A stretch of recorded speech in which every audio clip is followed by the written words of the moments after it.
Ben ritrovati ancora tutti voi, grazie per essere qui. Il viaggio è partito dalla Marca Trevigiana e nella Marca Trevigiana ritorna. Siamo partiti nel 2023, era febbraio, Villa Braida Mogliano, e oggi 2025 siamo a cavallo tra gennaio e febbraio e parliamo nuovamente di complemento per lo sviluppo rurale del Veneto.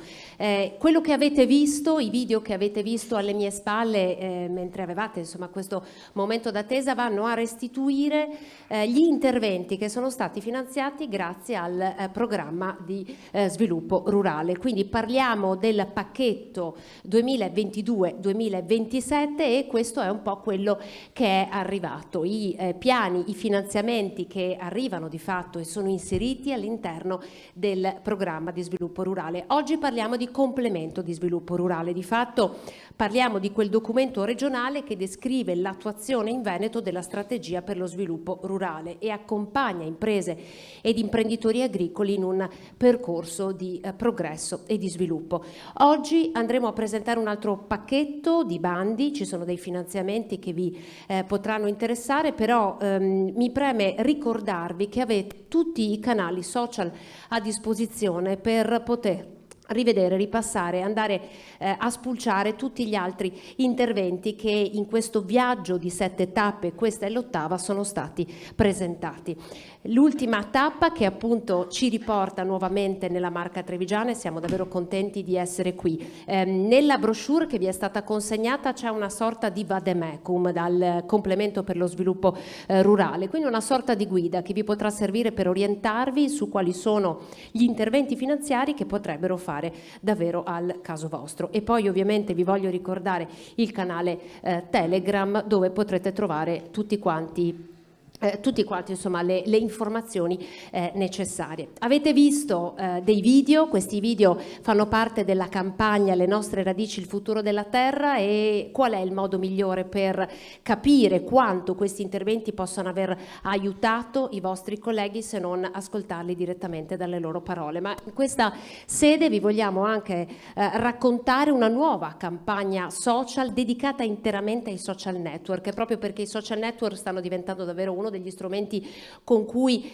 abbiamo più a che fare e che soprattutto le giovani generazioni iniziano a sentire più vicine. Questa è una campagna che è stata realizzata attraverso 2 content creator del Veneto e quello che vi facciamo vedere è un piccolo reel, quindi è la storia, il racconto di un progetto che è stato finanziato, si chiama Ship Up ed è un progetto che ha vinto addirittura un concorso europeo dedicato ovviamente all'agricoltura a tema innovazione. Allora io direi davvero di partire da qui, vi facciamo vedere Ship Up, questo video reel che fa parte della grande campagna di comunicazione con gli interventi che sono stati realizzati grazie al programma di sviluppo rurale. Vediamo il video.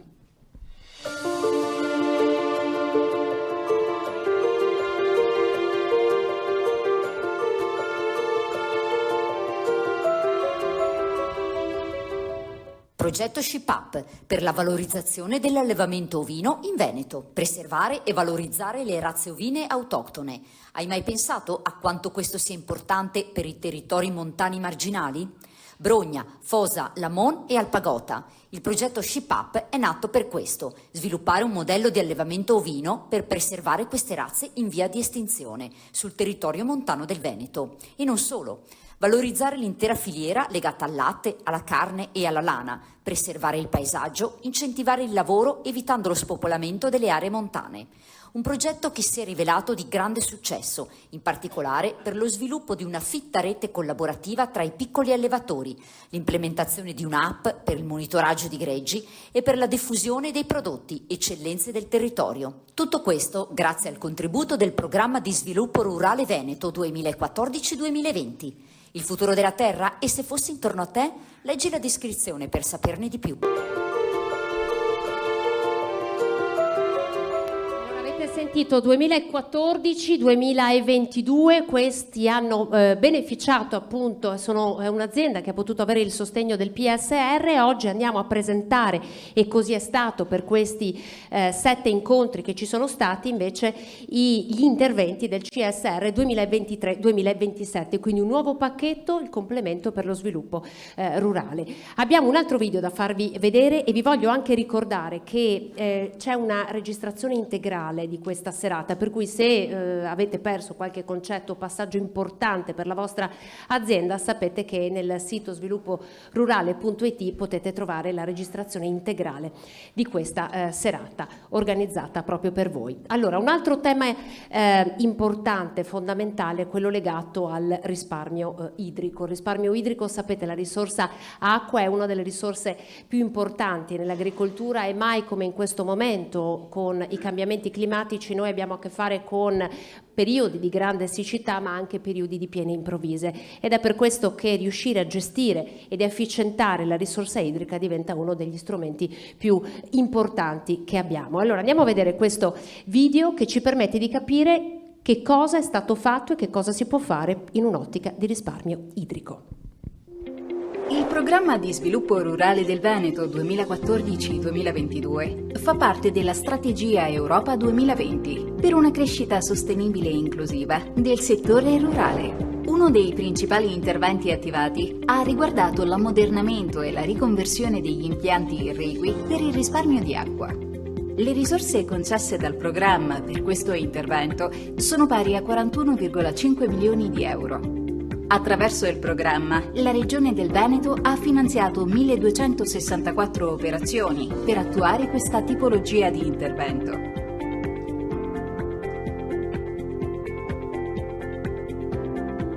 Di queste, 702 sono state già concluse. Ed è proprio grazie a questi interventi che oltre 1200 aziende agricole presto disporranno di un contatore per monitorare il consumo d'acqua.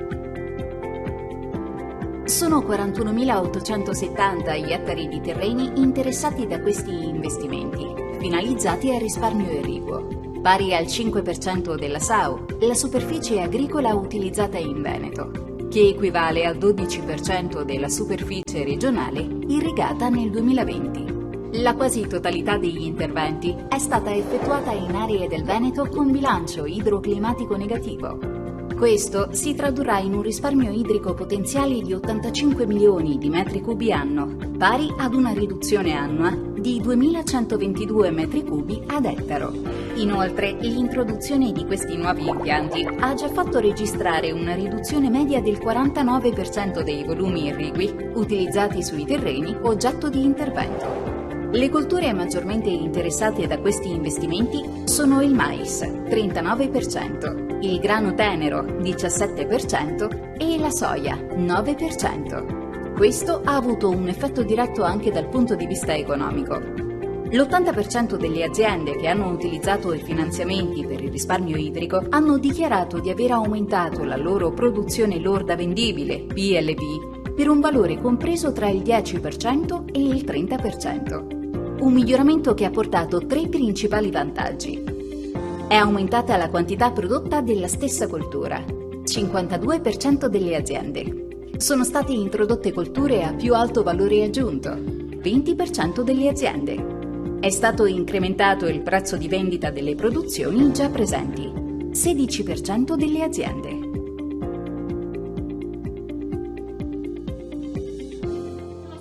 Parlano chiaro e ci tenevamo davvero a farveli vedere perché per rendere concreto, no, anche quanto ci sia di sostegno in favore degli agricoltori, ma anche di una sostenibilità in agricoltura da parte del programma di sviluppo rurale, quindi 2014-2022. Oggi siamo al pacchetto 2023-2027 con il completamento per lo sviluppo rurale. Io partirei con il dottor Franco Contarin per fare un po' il punto della situazione. Sarete guidati anche da delle slide perché ci sono numeri importanti che dobbiamo darvi. Allora, Franco Contarin dell'autorità di gestione FESR, bonifica e irrigazione. Prego. Buonasera a tutti. E anche da parte mia, grazie di essere presenti stasera. Ho il compito di iniziare le presentazioni di questa serata, che speriamo possano essere interessanti. E prima di farlo però è doveroso che io riferisca i saluti dell'assessore Caner, che purtroppo per impegni concomitanti non può essere qui con noi. Allora ci alterneremo io, il dottor Zanol che già conoscete, la dottoressa Burlinetto che è altrettanto nota al vostro territorio, e cercheremo appunto di fare uno spaccato dell'attuale situazione, con particolare riferimento ai bandi che in questo momento sono a disposizione per la presentazione delle domande. Ma prima di passare a questi dettagli su cui si soffermeranno in particolare Alberto e Elisa, abbiamo ritenuto opportuno offrirvi una visione un po' più d'insieme sullo stato della situazione e su quello che è imminente per i prossimi mesi, che può essere di interesse per voi. Allora, siamo stati introdotti da questi interessanti filmati, no? In particolare il filmato sull'acqua parlava un po' di quello che è successo. E a cosa serve? Serve a far capire, al di là delle cifre, no, dei numeroni, un po' nel concreto se lo strumento di cui stiamo parlando può essere di effettivo interesse. Non solo dal punto di vista del progetto di ciascuno, ma anche dal punto di vista che non sia una lotteria, insomma, per capirsi, no? Allora, forse è utile che iniziamo da questa diapositiva che vedete qua, spero sia abbastanza leggibile. Comunque sintetizza alcuni dati chiave del vecchio PSR per capire il nuovo, che dura dal 23 al 27, cosa realmente può fare. Allora, il precedente PSR che si sta chiudendo, dico precedente perché chiude qua il 31 dicembre 25, è durato quasi 10 anni. Aveva a disposizione 1.561 milioni di euro, sono stati impegnati tutti, attraverso circa 150 bandi gestiti dalla giunta regionale e altri 250 bandi dei GAL. Sono state finanziate 72.000 e passa, quasi 73.000 domande, di quelle presentate, che sono state ovviamente di più.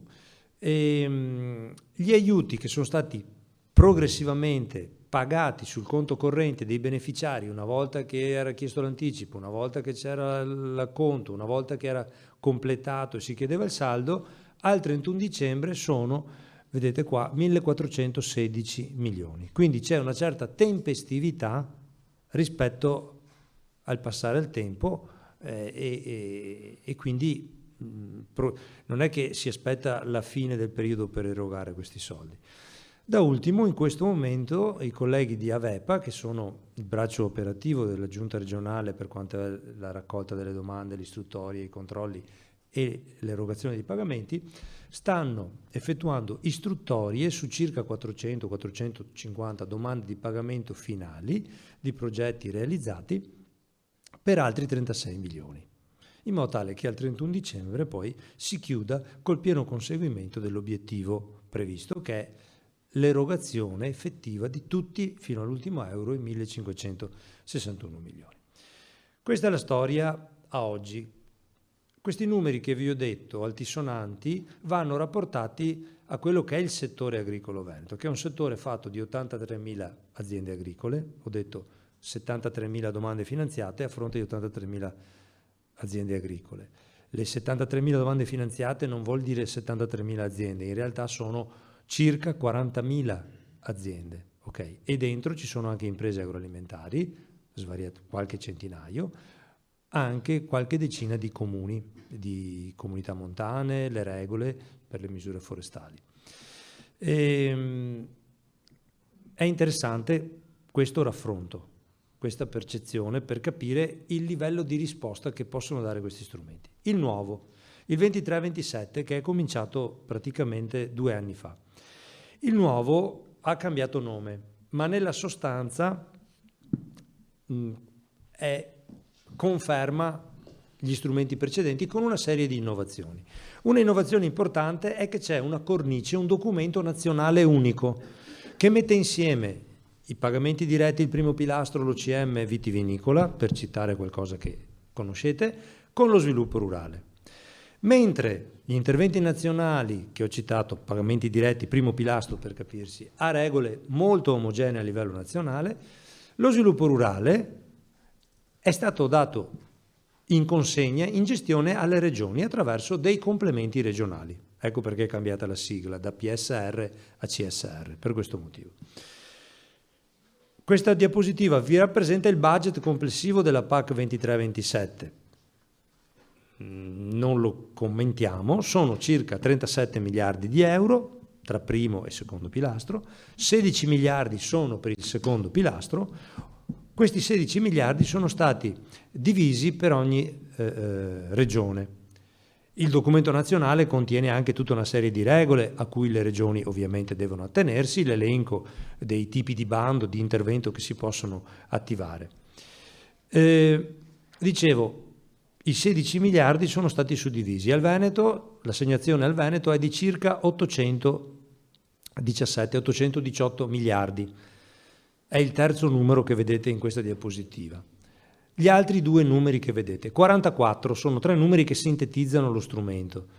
44 sono gli interventi, cioè i tipi di bando che potete aspettarvi. Vanno ovviamente dal premio per l'insediamento dei giovani, di cui parleremo stasera, ai premi a superficie, al premio annuale per l'agricoltura biologica, per il mantenimento dei pascoli, dei prati. Tutte misure che credo molti di voi conoscano.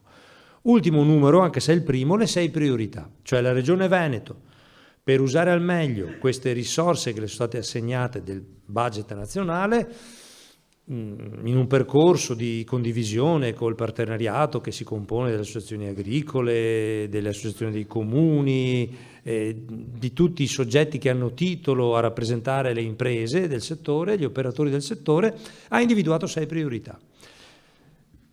Ed è importante conoscerle queste 6 priorità. Eccole qua. Vedete quelle in rosso. La prima, i giovani, il ricambio generazionale. La seconda, la sostenibilità ambientale. La terza, l'innovazione. Le prime due sono la chiave di volta, o meglio, tutte e tre sono la chiave di volta. L'innovazione è lo strumento per rispondere a contesti nuovi che cambiano. Ovviamente il primo strumento è la testa, quindi ecco l'importanza del ricambio generazionale. Il tema della sostenibilità è inteso sia come sostenibilità ambientale, cioè essere anche nel nostro settore, per quanto sia un settore migliorativo dell'ambiente, ancor più migliorativi dell'ambiente, ma fare anche i conti con quella che è l'evoluzione climatica e che, come sapete bene voi imprenditori, ci porta ogni giorno problemi nuovi, ok? Su queste priorità si giocano anche i bandi che presenteremo stasera. Abbiamo cominciato ad attuarlo dal 2023, vedete sono stati fatti diversi bandi che hanno toccato complessivamente già una quarantina di questi interventi disponibili. I bandi hanno reso disponibili più del 60% già degli 817 milioni. A fronte di questa disponibilità, le domande presentate, ammissibili e quindi finanziate, hanno già avuto atti di concessione, graduatorie e decreti di AVEPA che hanno bloccato, diciamo così, prenotato a favore di queste aziende il 41% degli 800 milioni, quindi siamo sui 340 circa milioni già assegnati. Di questi, vi do un dato che non è aggiornatissimo, è di un mese fa, già vedete 62 milioni di euro sono stati erogati. Perché il numero è così basso nell'erogazione? Perché ovviamente abbiamo che tutti i progetti di investimento, una volta che hai fatto le graduatorie, e le graduatorie risalgono all'estate scorsa, le prime, ci vuole il tempo tecnico perché il beneficiario proceda agli acquisti, realizzi le opere con le imprese, con i fornitori, chiuda la rendicontazione e presenta la domanda per ricevere il pagamento. Ecco il motivo per cui c'è questo dai grandi numeri al piccolo. Qui è un dettaglio per chi può interessare dei tipi di intervento che hanno avuto i bandi. Uno schema. L'importante di questo schema è che è confermato il meccanismo di gestione delle pratiche di finanziamento. Cosa vuol dire? Che chi di voi ha un progetto proprio per l'azienda e vuole misurarsi, capire da solo, leggendo i bandi, usando le informazioni di stasera o parlando con i consulenti, con le associazioni di categoria che vi supportano, deve sapere innanzitutto che non è cambiata la modalità di gestione, cioè c'è il bando regionale approvato dalla Giunta e con il nostro supporto, poi c'è Avepa, rappresentata dalla collega Burlinetto stasera, che riceve le domande in modalità informatica e comincia l'istruttoria. Interloquisce con voi o con i vostri tecnici, quindi arriva alla graduatoria e poi parte i controlli, i pagamenti e così via. Ok? Questo schema serve solo a ricordare e confermare questo. Allora, vediamo in questo momento che oltre ai bandi di cui parleremo stasera, ci sono anche altri bandi aperti, quindi cogliamo l'occasione per ricordarlo, non ci entreremo dentro, ma li ricordiamo. Allora, c'è un primo bando aperto ancora a ottobre, con 30 milioni di euro, sono misure a superficie, riguarda l'adozione di pratiche di gestione agronomica che è conservativa sotto il profilo dell'acqua, minor utilizzo dell'acqua, o delle fertilizzazioni. È particolarmente interessante, a dire il vero, non per la vostra zona, almeno per quelle che sono le domande pervenute negli anni precedenti, ma soprattutto per la bassa pianura, dove abbiamo coltivazioni a seminativo, diciamo così, che vanno per la maggiore e che sono particolarmente esigenti dal punto di vista dell'acqua e della fertilizzazione, in particolare di quella azotata. Poi abbiamo il pacchetto di 52 milioni e mezzo, che sono i bandi che presenteremo stasera, ed è il centro della diapositiva. E poi abbiamo un piccolo bando di cui darò io un paio di informazioni sempre stasera, con una dotazione piccola, 1 milione di euro, è un aiuto di Stato che ricalca però delle misure che poi vi dirò qualche dettaglio, riguarda l'acquisto di attrezzature per l'interramento degli effluenti zootecnici, e sono aiuti del Ministero dell'Ambiente che segue comunque le regole del PSR. Per questo lo presentiamo insieme. Allora, in questa diapositiva vedete rappresentati velocemente, li cito, poi Alberto darà tutti i dettagli del caso, alcuni bandi aperti a prescindere dall'età del richiedente. Cioè abbiamo un pacchetto di circa, adesso non leggo bene da qua, mi pare siano 18 milioni di euro, che va dal sostegno agli investimenti per l'attività di diversificazione aziendale, agriturismo, fattoria didattica, fattoria sociale, trasformazione in prodotti non agricoli nella propria azienda. SRD 03 è il codice, vedete, con una dotazione di 3 milioni di euro. Tutti i bandi di cui parliamo stasera hanno apertura termini di 90 giorni. Abbiamo aperto alla vigilia dell'Immacolata, chiudiamo il 4 o il 6 marzo, ok? Chiudono il 4 o il 6 marzo, se non sbaglio.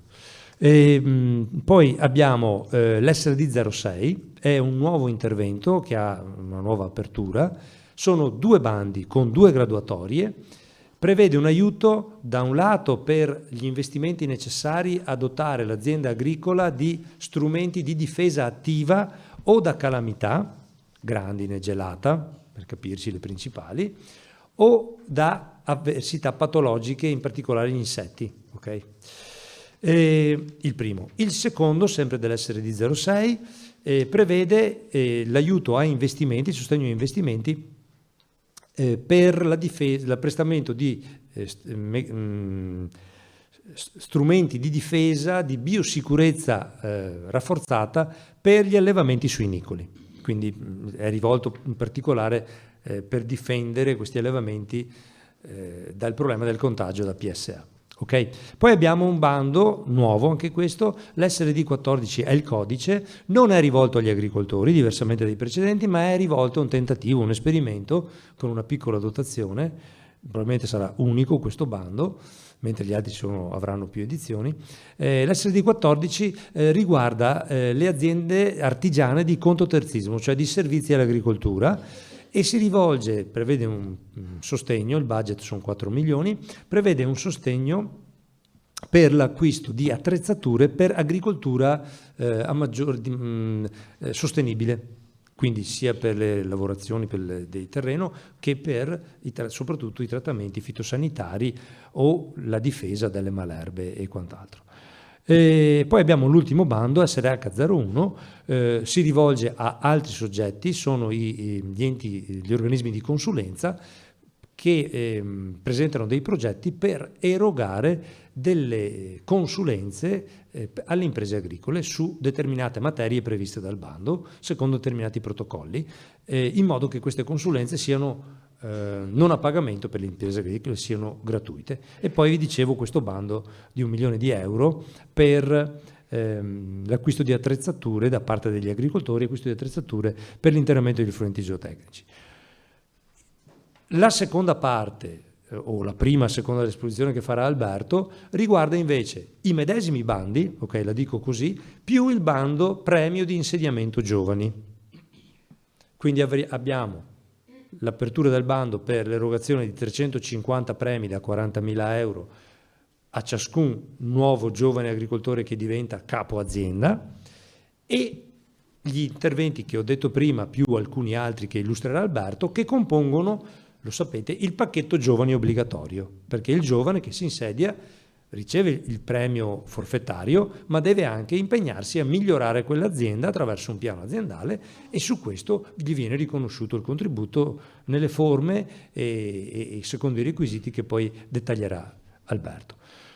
Oltre a questi bandi che presentiamo stasera, in questo momento sono aperti altri bandi non per domande di aiuto nuove, ma per presentare le domande di conferma degli interventi cosiddetti agroclimatico-ambientali che sono stati ammessi per la prima volta a impegno nel 2023 o nel 2024, ok? E li vedete riepilogati qui. Sono domande di cosiddetta conferma, quindi l'aiuto è già stato concesso, ogni anno però l'agricoltore per i 5 anni di impegno deve confermare che sta svolgendo l'impegno, e questo dà titolo ad avere il pagamento del premio annuale che gli era stato accordato inizialmente.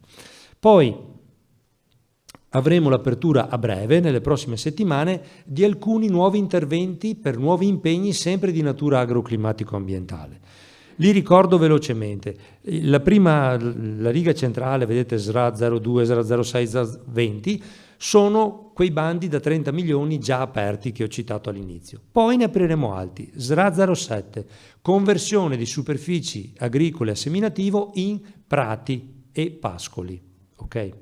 Poi aprirà SRA 14, nuovi impegni per allevatori custodi di razze iscritte nei registri genealogici o nei registri di razza in quanto a rischio, non in estinzione, non sono specie protette per capirci, ma sono a rischio di estinzione perché poco numerose. Un filmato parlava delle pecore, ho sentito prima, no? Ci sono quelle, ma ci sono anche avicoli, ci sono bovini, ci sono equini. Poi abbiamo la SRA 29.2, mantenimento dell'agricoltura biologica, un bando rivolto a quelle aziende che non hanno potuto per varie ragioni partecipare al bando del 2023, che sono già biologiche, che hanno completato la loro conversione e sono interessate al premio previsto. Poi la SRA 10, piccolissimo bando rivolto a soggetti che hanno realizzato negli ultimi anni siepi, boschetti, zone umide e che possono così proseguire l'impegno di mantenerle con un premio annuale. A breve è prevista anche l'apertura del bando dell'indennità compensativa, ancora targata 1422, anche quest'anno è la misura 13, riguarda anche il vostro territorio, anche la vostra zona, aziende della vostra zona, ecco, aprirà veramente a brevissimo. Prima di passare la parola ad Alberto, permettetemi di dire veramente 2 battute con 2 diapositive su questo ultimo piccolo bando di cui ho parlato all'inizio, da 1 milione di euro per l'acquisto di attrezzature per l'interramento degli effluenti zootecnici. L'obiettivo dell'interramento è ridurre la mineralizzazione della componente azotata e quindi il passaggio di ammoniaca in atmosfera, in quanto anche l'ammoniaca di natura agricola è precursore del PM10 che sta tormentando tutta la nostra pianura. Allora, l'aiuto previsto, lo vedete, varia tra il 60 e il 65%, da zona pianeggiante a zona montana. La spesa massima ammissibile sono 600.000 euro, una spesa minima di 10 o 20.000 euro, ricalca un po' i dettagli che poi dirà anche Alberto, per investimenti legati a cosa? Adesso io da qui non riesco a leggere, me ne scuso con voi, ma sostanzialmente sono carri, macchine di spandimento o carri trainati o macchine semoventi, dotate di una serie di sistemi ad iniettore, a ancora, che lavorano a superfici dai 5 cm in giù o che spargono in solco o fuori solco, eccetera. Ci sono varie tecnologie descritte dal bando, ammissibili, proprio perché l'interramento cautela dalla mineralizzazione e rende più efficace l'azoto ai fini della coltivazione, dell'assorbimento da parte delle colture. L'ultimo richiamo l'ha già fatto la nostra conduttrice di stasera, agli strumenti di comunicazione in cui potete trovare tutti i materiali che verranno illustrati stasera e ulteriori informazioni anche in futuro rispetto a future uscite di bandi. Grazie a tutti e resto a disposizione per le domande alla fine dell'incontro. Grazie. Grazie al dottor Franco Contarini della direzione dell'autorità di gestione FESR, bonifica e irrigazione. Avete visto tutti i canali, sono canali attivi, quindi c'è il canale Telegram, poi avete visto che c'è una campagna che corre sui social, su Instagram, e di questa potrete fare conoscenza utilizzandoli, e lì troverete il reel come quello che avete appena visto, non so se l'avete riconosciuto, ma quello è l'altopiano dell'Alpago, quindi insomma sono prati che ben conoscete. Vi voglio anche ricordare che ci sarà un questionario di gradimento che vi chiederemo di compilare proprio anche per aiutarci a capire se queste sono le modalità giuste di comunicazione e affinché davvero vi possano arrivare nel migliore dei modi tutti i contenuti che stiamo cercando di mettervi a disposizione. Avete visto nei numeri che ci ha dato il dottor Contarin, anche con l'ausilio della grafica, c'è la traiettoria, la strategia della Regione del Veneto per lo sviluppo rurale. Allora io adesso direi di entrare davvero nel cuore di questi bandi, nel cuore del CSR, con il pacchetto che vi abbiamo appena introdotto. Allora io darei la parola al dottor Alberto Zanol della direzione agroalimentare. Siamo ai bandi a sostegno di investimenti, giovani agricoltori e consulenza. Grazie. Grazie, buongiorno a tutti. Allora, buonasera a tutti. Io adesso vi presenterò in maniera abbastanza veloce quelli che sono i bandi legati i bandi legati alle imprese agricole. Tralascerò il bando legato alla consulenza perché riguarda comunque soggetti che sono gli organismi di consulenza e rispetto alle aziende agricole l'effetto è di avere a disposizione una serie di percorsi di consulenza che poi verranno riconosciuti ai fini dei pagamenti da parte dei consulenti, cioè da parte degli organismi di consulenza. Quindi vedremo in sequenza i bandi, quelli tra virgolette, io li chiamo i bandi quelli liberi, quelli cioè accedibili a tutti, quindi l'SRD 03 e l'SRD 06. Poi vedremo il pacchetto giovani, quindi l'SRE 01 con tutte le sue declinazioni, e poi alla fine faremo un accenno anche all'SRD 14. Il concetto sarebbe quello di individuare per ciascuno di questi bandi, ciascuno di queste linee di intervento, chi, cosa, come e quanto, che è la cosa fondamentale, in maniera tale da focalizzare bene quelle che sono le possibilità di approccio rispetto alle vostre esigenze. Scusate. Ok. Sì. Allora, SRD 03 è la misura per gli investimenti di diversificazione. È la misura classica che già è stata presentata nei passati bandi.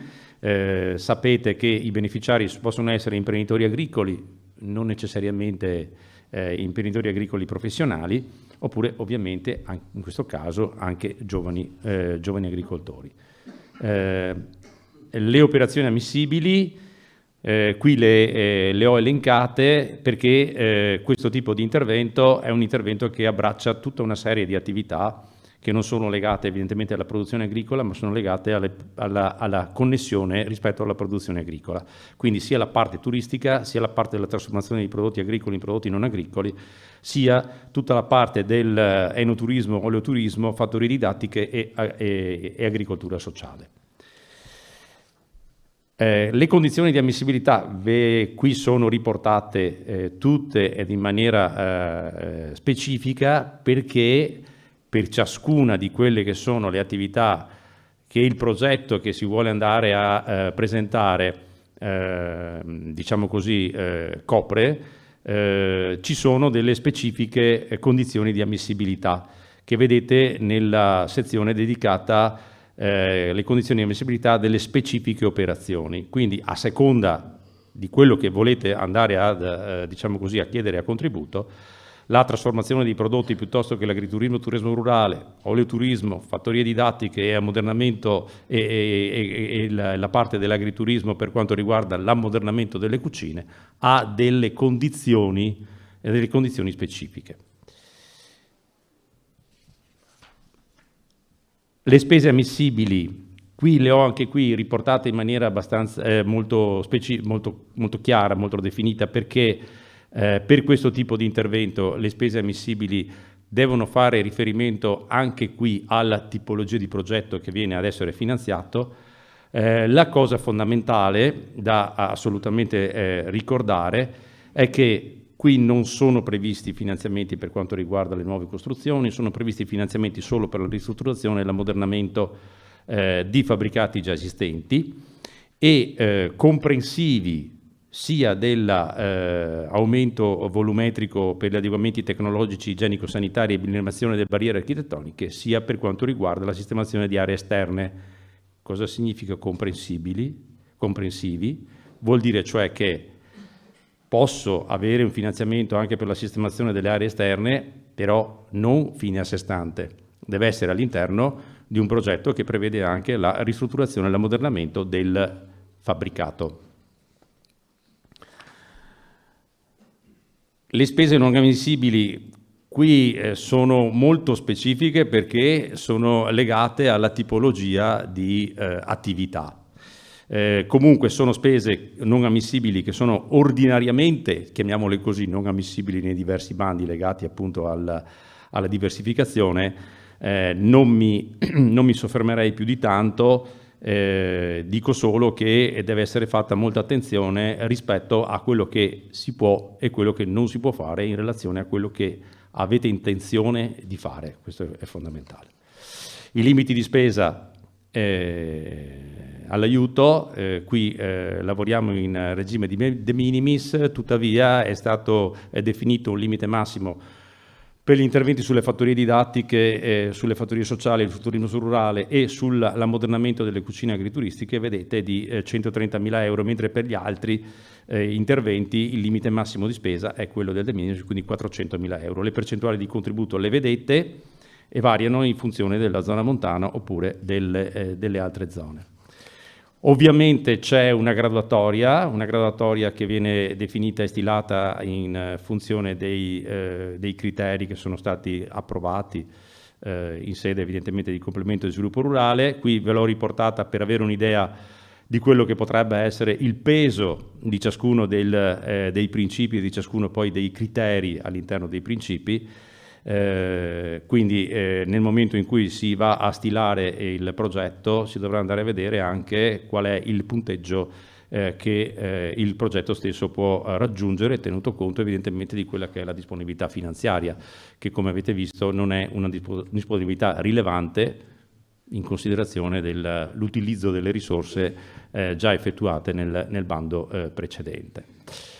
Gli impegni sono per chi ovviamente è stato finanziato, però questi sono impegni che devono essere ricordati e scolpiti sulla pietra, perché questa misura, questo intervento è un intervento che lascia molta libertà rispetto all'entrata. Dopodiché però bisogna che, concluso l'intervento, quello che si è voluto andare a fare coincida con quello che è evidentemente la situazione e lo status dell'azienda. Quindi se si tratta di un'attività agrituristica bisogna che ci sia una SCIA al SUAP entro le conclusioni degli investimenti. Per le fattorie didattiche deve arrivare al riconoscimento dell'attività di fattoria didattica e fare la SCIA o al SUAP sempre nella conclusione degli interventi, e così via anche per le altre tipologie di azienda e di impresa. 7 mesi per l'acquisto dell'attrezzatura, 24 mesi per la ristrutturazione e ammodernamento degli immobili. Questo dalla data di concessione, dalla data del provvedimento di concessione. Qui c'è un obbligo specifico per quelli che effettuano gli interventi in malga, con la moltiplicazione almeno per 60 giorni durante il periodo estivo per tutto il periodo di stabilità che vedete va dai 3 ai 5 anni in funzione evidentemente della tipologia di investimenti che è stata finanziata. Passiamo invece agli investimenti per la prevenzione e ripristino del potenziale. 2 azioni. La prima azione, quella che vedete qui, la prima slide, è l'azione legata alla biosicurezza rafforzata dei suini e sottolineo rafforzata. Ovviamente questa è legata ed è relativa alla prevenzione del potenziale produttivo degli allevamenti suinicoli in funzione della PSA e quindi conseguentemente beneficiari sono chiaramente coloro che sono allevatori di suini. E vedete qui che i beneficiari in questo caso sono assolutamente imprenditori agricoli professionali, perché ovviamente bisogna indirizzare gli aiuti verso questa tipologia di soggetti che fa reddito con la produzione di suini. E dicevo, conseguentemente rispetto, e qui ancora una volta vengono chiesti ulteriori documenti legati al fatto di avere il riconoscimento appunto dell'attività professionale di allevamento, ma soprattutto vi faccio sottolineare il terzultimo requisito, che è il possesso di una documentazione rilasciata dall'ASL che attesti il rispetto delle norme di biosicurezza nello stabilimento. Perché ricordo, perché appunto si parla di biosicurezza rafforzata. Noi non possiamo, in quanto è diventata obbligo, non possiamo andare a finanziare interventi per quanto riguarda la biosicurezza ordinaria, ma solamente interventi legati alla biosicurezza rafforzata, e per questo abbiamo bisogno di una certificazione che ci dica che l'allevamento è a norma ed è in regola. Queste sono le operazioni ammissibili, le ho elencate tutte perché sono le operazioni specifiche che si possono fare, quindi la tipologia di investimenti che si possono fare e sono finanziabili. Sono investimenti chiari, definiti, e per cui evidentemente ogni allevatore sa e valuta quella che è l'opportunità e conseguentemente anche il costo. La spesa massima per domanda è 150.000 euro, la minima è 10.000 euro. Perché 150.000 euro e non i 600.000 euro che sono previsti ordinariamente? Perché in funzione evidentemente della tipologia di spesa e tenuto conto di quelle che sono le disponibilità e i target che avremmo intenzione di raggiungere, 150.000 euro abbiamo ritenuto essere una spesa adeguata per soddisfare evidentemente quelle che sono le esigenze della maggior parte degli allevamenti. L'aliquota di sostegno è superiore rispetto all'ordinario, è al 65%. Anche qui ci saranno delle modalità di selezione che fanno riferimento, in questo caso, essendo evidentemente legata alla prevenzione della PSA, a quelli che sono i gradi di rischio territoriale e poi alle tipologie di investimento, se in macchine, attrezzature o strutture e impianti, ma soprattutto i gradi di rischio territoriale, perché dobbiamo concentrare le risorse verso le situazioni più difficili. Dico anche che la modalità di selezione può avere una validità relativa, perché voglio ricordare che 2 anni fa è stato aperto un bando simile con un grande successo per coloro che sono stati finanziati, perché sono stati finanziati tutti, ma abbiamo anche avanzato circa il 70% delle risorse che erano state messe a bando. Forse era un pochino troppo presto e qualcuno si è dimenticato che era il caso di mettersi al riparo prima. Comunque adesso c'è un'ulteriore occasione. È ovvio che qui si parla di biosicurezza rafforzata, però bisogna fare i conti anche con quello che è stata l'evoluzione nel frattempo dell'epidemia.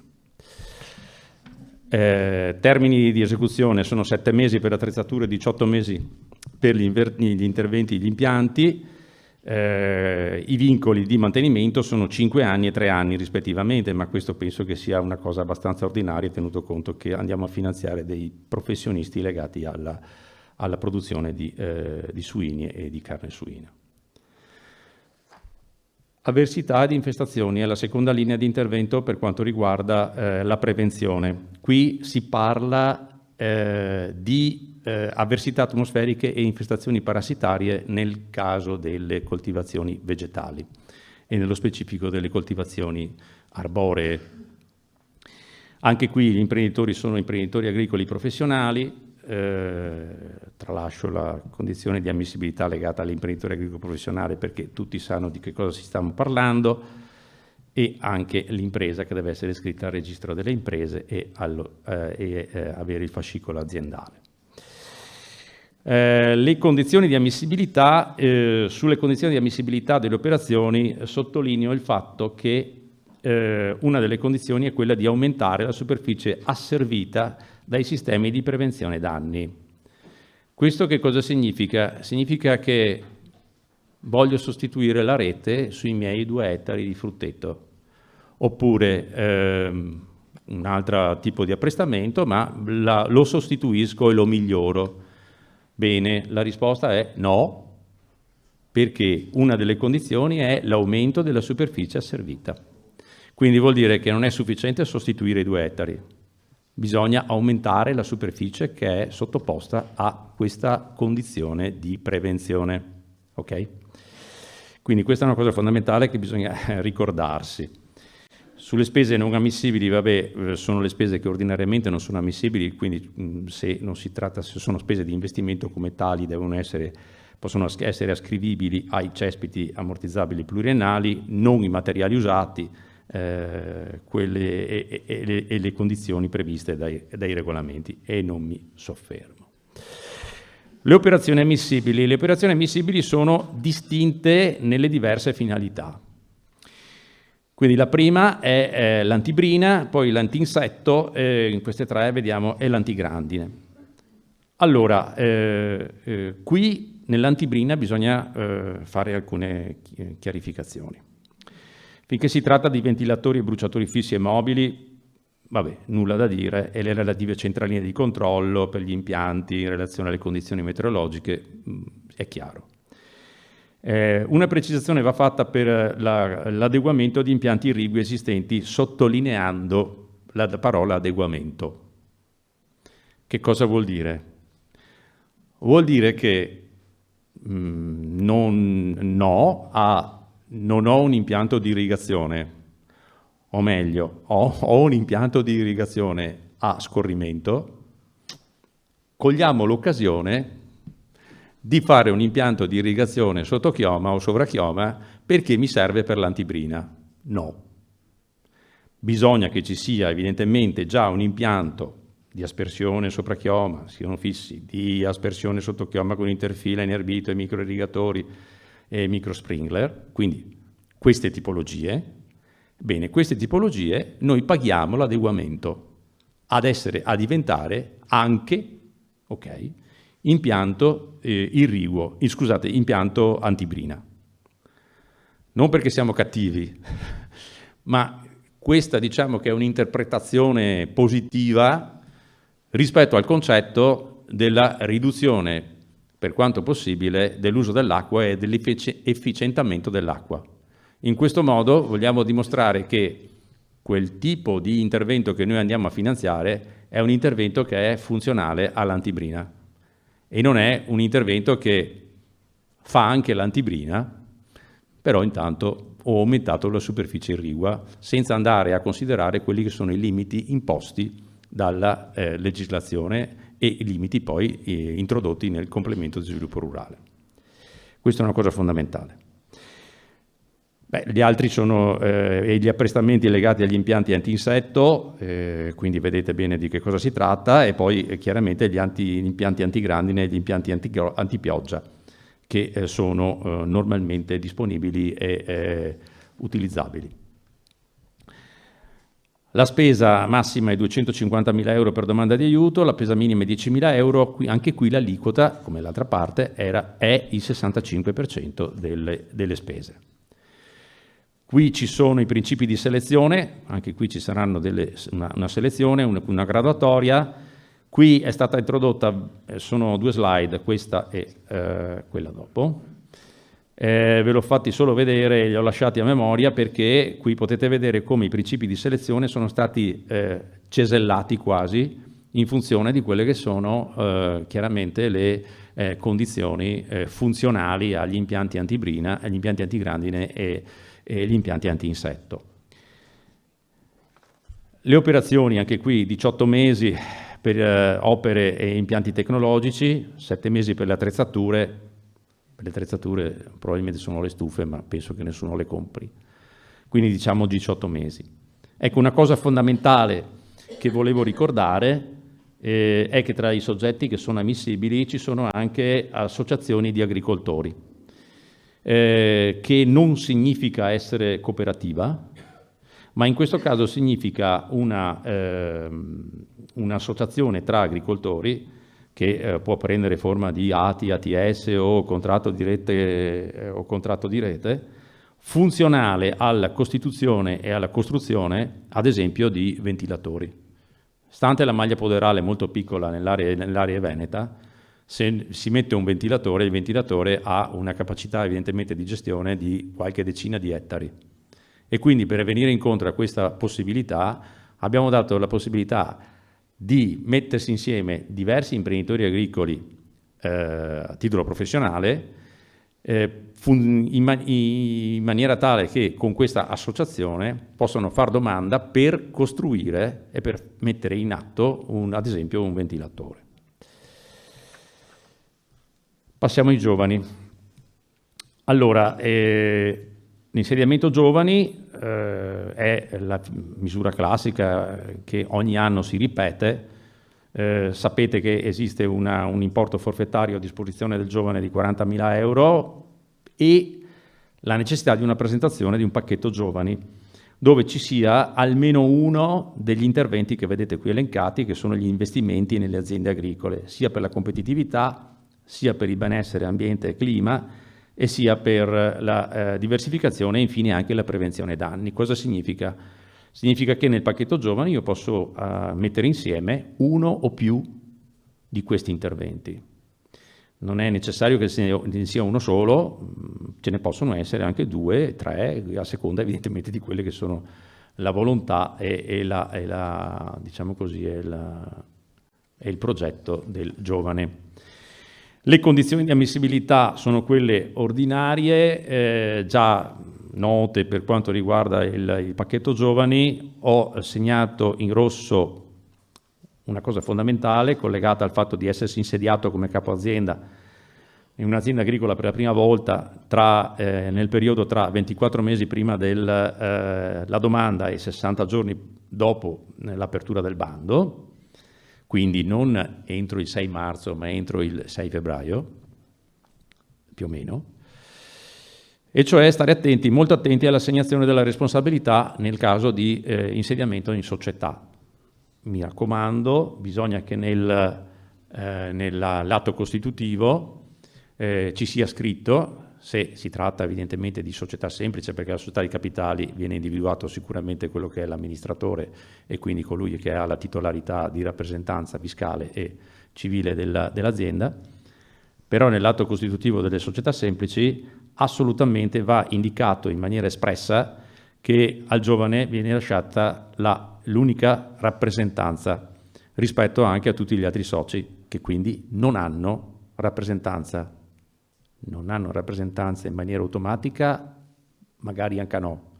Facciamo in modo magari di scriverlo, così siamo tutti riparati. Ok? Questa è la cosa fondamentale che mi preme ogni volta dire. Le spese non ammissibili per gli interventi di investimento del pacchetto giovani sono le spese non ammissibili per le tipologie di intervento, ma sono sempre quelle ben definite, attrezzi usati, requisiti obbligatori. Se uno non ha adempiuto ai requisiti obbligatori e vuole un investimento per adempiere ai requisiti obbligatori, non può essere finanziato. L'acquisto di terreni, l'acquisto di animali, piante annuali non possono essere finanziati. Gli acquisti per la produzione e commercializzazione di prodotti sostitutivi del latte e lattiero caseino non possono essere finanziati, come non possono essere finanziati gli interventi che sono finanziati nella parte vitivinicola del programma nazionale di sostegno.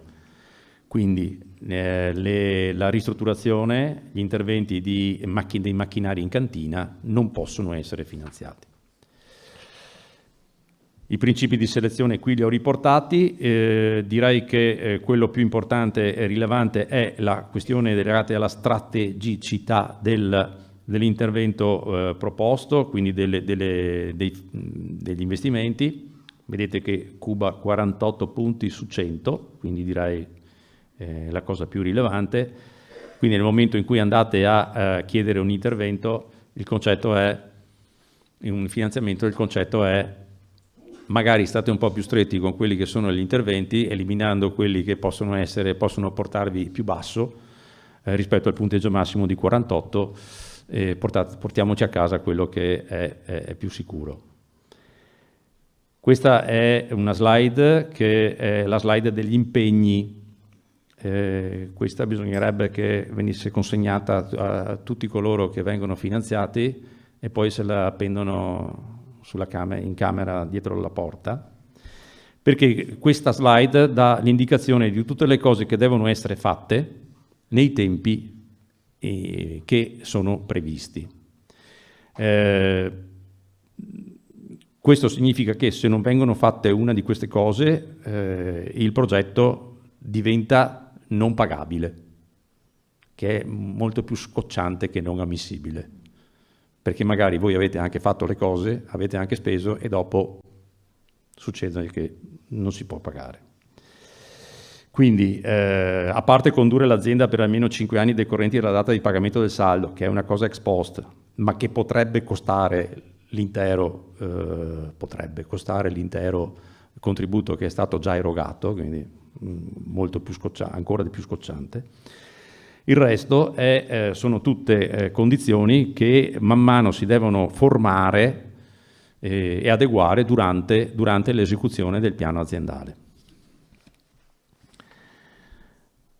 I vincoli sono quelli di mantenere le attrezzature per 3 anni e gli investimenti produttivi strutture per 5.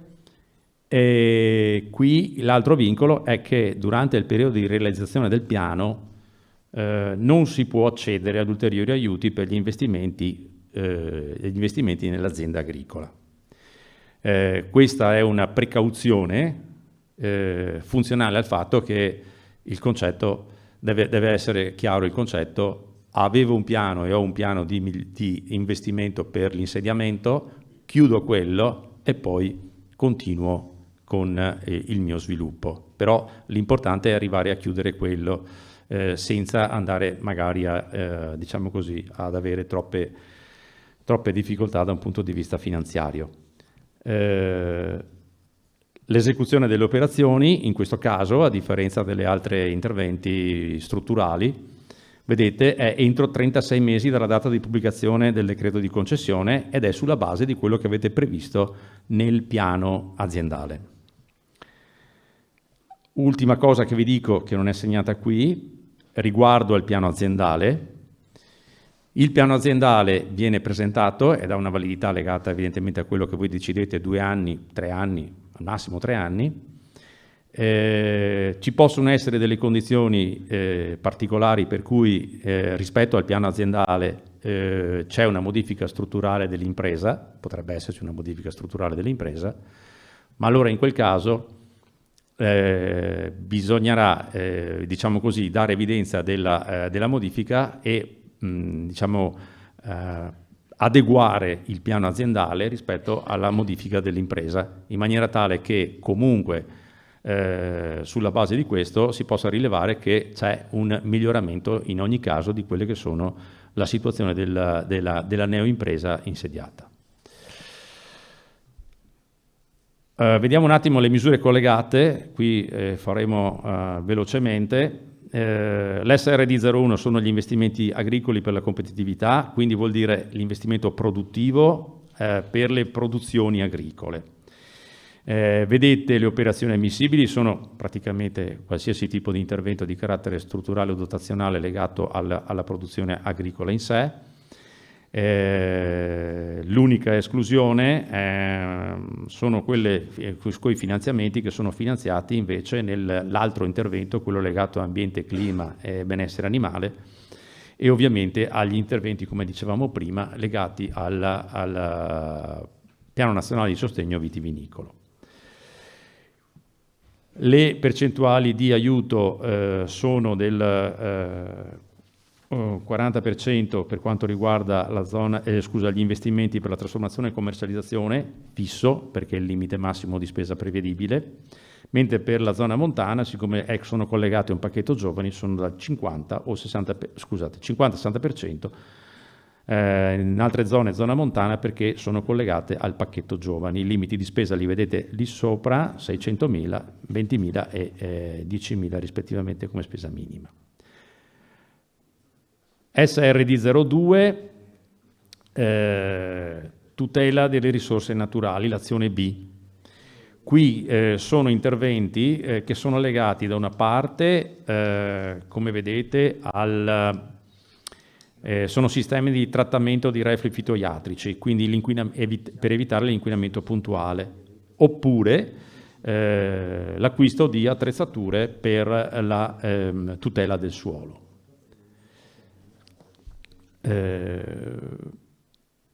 Altre operazioni ammissibili, l'ultimo tranche di operazioni ammissibili, sono quelli dell'acquisto di attrezzature per la distribuzione dei prodotti fitosanitari con queste condizioni sempre legate alla riduzione della dispersione in atmosfera. I limiti di spesa. Allora, i limiti di spesa sono, a parte i sistemi di trattamento dei reflui fitoiatrici, quindi il primo caso, dove l'aiuto è dell'80%, il resto è, come abbiamo detto prima, pari al 50% in pianura e il 60% in zona montana, limiti di spesa massimi e minimi sempre 600.000 e 20.000 e 10.000.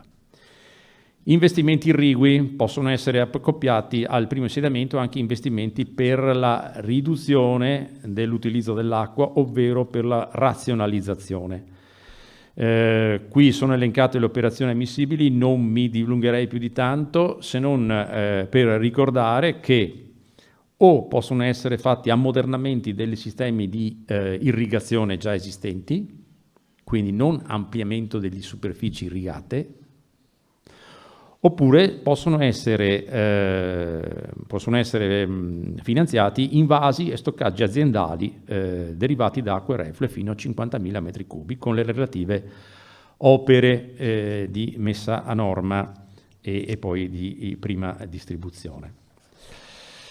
Le condizioni di ammissibilità, queste condizioni sono condizioni aggiuntive, vedrete nel bando i diversi, adesso Abaco che dà l'indicazione di qual è il grado di miglioramento dell'efficienza dell'acqua in funzione di diversi sistemi di irrigazione e quindi quali possono essere cambiati per garantire un riconoscimento di un aumento minimo previsto dalle norme. I limiti di spesa qui sono sempre uguali, 600.000, 20.000 e 10.000, con aliquote di sostegno dal 50 al 60%, zona montana ed altre zone. Investimenti per il benessere animale, l'azione D. Qui sono investimenti puntuali, quindi qui non si tratta di rifare la stalla, qui si tratta di andare a finanziare quello che vedete qui elencato. Se qualcuno deve rifare la stalla, non la fa qui, ma la fa nell'SRD01. Ok. Vedete anche che, segnati in rosso, ci sono delle tipologie di operazioni che non possono essere ammissibili per allevamenti suini per il solo fatto che sono finanziati specificatamente nell'SRD06. Ok? Quindi non è che sia un'esclusione, è un'esclusione perché i soldi sono da un'altra parte. Anche qui 50% nelle altre zone e 60% nella zona montana.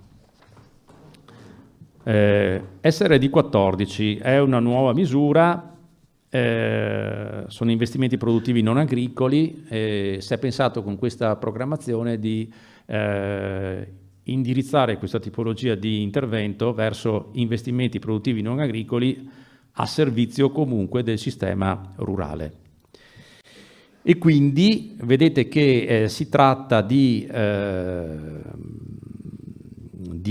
finanziamenti a vantaggio di praticamente contoterzisti, e in questo caso parliamo di, adesso la dizione non è proprio corretta, di contoterzisti puri, ok? Per che cosa? Per fare in modo di adeguare quello che è il loro parco macchine. L'adeguamento del parco macchine significa che il parco macchine deve essere modernizzato, e quindi significa che le attrezzature devono avere determinati requisiti che portano a soddisfare quelle che erano le condizioni, almeno una delle condizioni previste per l'agricoltura 4.0 che vedete qui elencate, ovvero agricoltura conservativa oppure agricoltura a ridotto impatto ambientale. Quindi le operazioni ammissibili a questo punto sono di 3 tipi, anzi 4. Allora, sistemi per evitare l'inquinamento puntuale, quello che c'era per le aziende agricole viene riportato anche per le aziende di contoterzisti, a maggior ragione.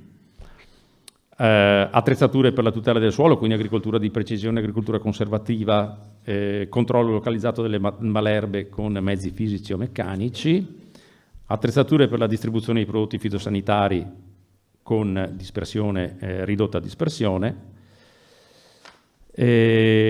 interramento dei reflui non palabili con relativo kit di aggiornamento e i relativi kit di aggiornamento. Questo intervento, cioè acquisizione di attrezzature per la distribuzione e l'interramento di reflui non palabili, è praticamente l'intervento speculare di cui aveva parlato il dottor Contarin come aiuto nazionale a vantaggio delle imprese, invece delle imprese agricole. Quindi non si tratta altro che di trasferire una serie di interventi legati alle attrezzature dalle aziende agricole alle aziende di contoterzismo. Beh, qui le spese non ammissibili sono sempre quelle che abbiamo detto prima in pratica. I limiti massimi di spesa sono 600.000 euro per beneficiario in 4 anni, il minimo di 40.000, il contributo qui è più basso in funzione della tipologia di soggetto ed è al 30%. Anche qui ci sono delle preferenze e delle modalità di selezione, sono solamente citate.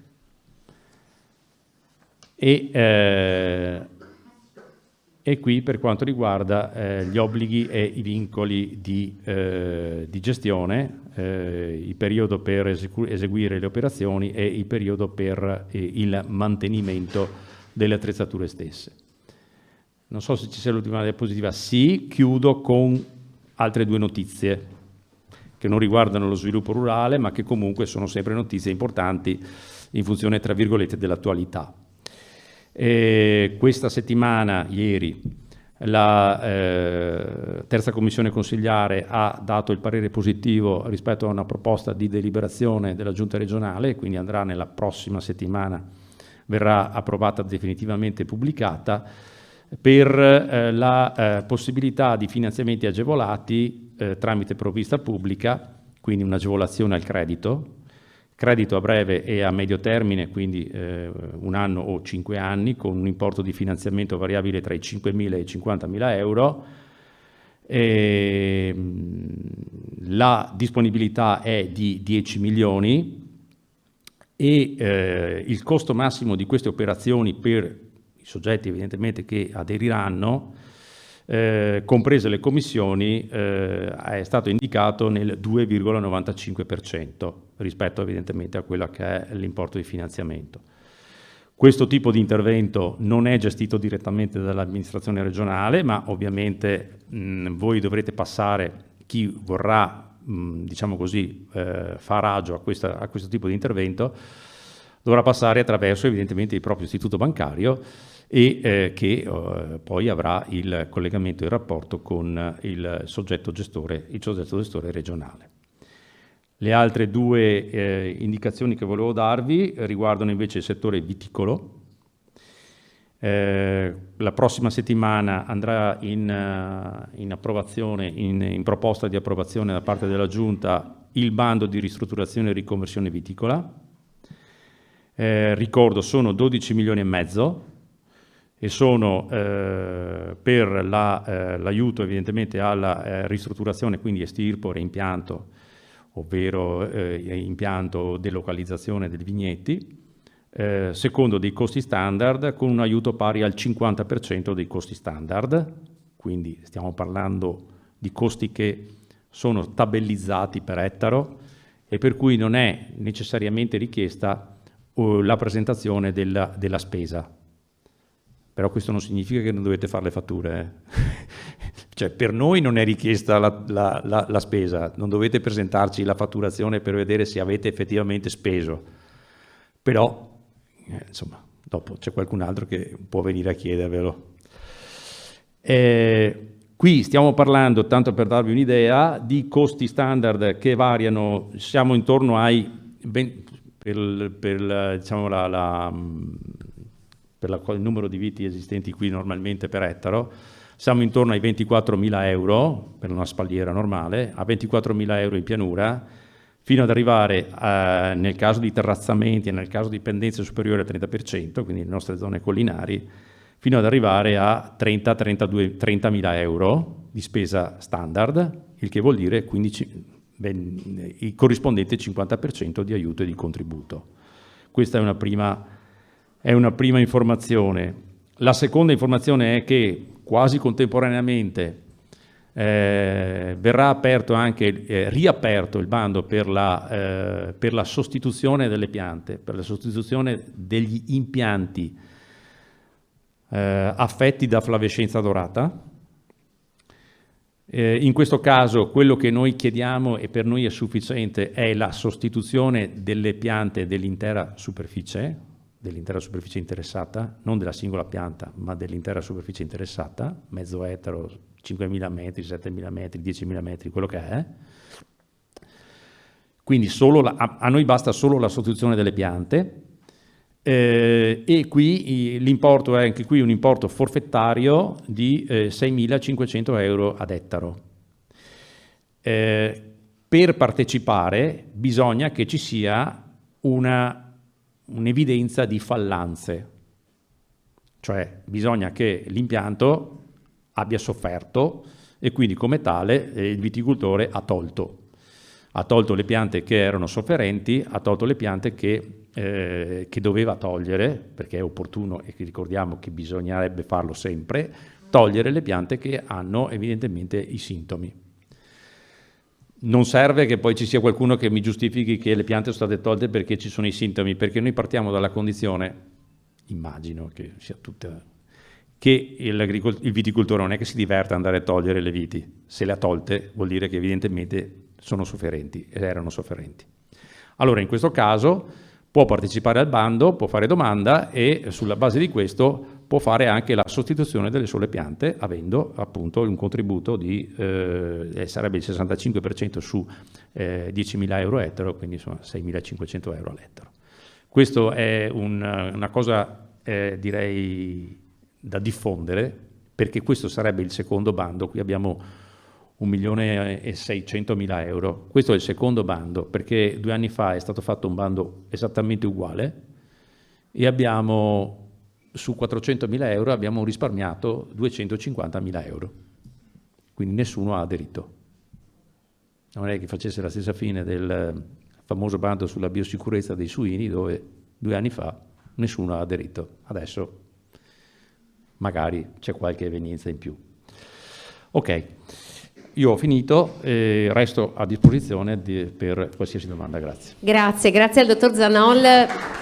Insomma, avete visto, i contenuti erano tantissimi, la ringrazio per essere riuscito a restare nei tempi, perché davvero la materia è molto ricca, e proprio perché è ricca vi ricordo ancora una volta che tra qualche giorno sul sito venetorurale.it potete trovare l'intera registrazione di questa esposizione, così insomma se avete perso qualche contenuto, avete visto, sono state proiettate le slide, quindi potete davvero rivedere ogni cosa, così come nella cartellina che avete una sintesi del CSR, quindi anche per insomma mettere il naso su altre misure che vi potrebbero interessare. Siamo come dire ai consigli utili per la compilazione delle domande, quindi andiamo al sodo, diciamo nella pratica, con Lisa Burlinetto. Grazie per essere con noi, Lisa, di Avepa, sportello agricolo interprovinciale di Belluno e Treviso. Prego. Grazie e buonasera a tutti. A me qualche indicazione tecnica per presentare le domande e qualche consiglio utile, soprattutto legato alle difficoltà che abbiamo trovato nella gestione precedente dei precedenti bandi. Allora, come diceva giustamente il dottor Contarin, le domande si presentano ad Avepa. Avepa non è solo l'organismo pagatore che eroga i contributi, ma anche quello che raccoglie e istruisce le domande.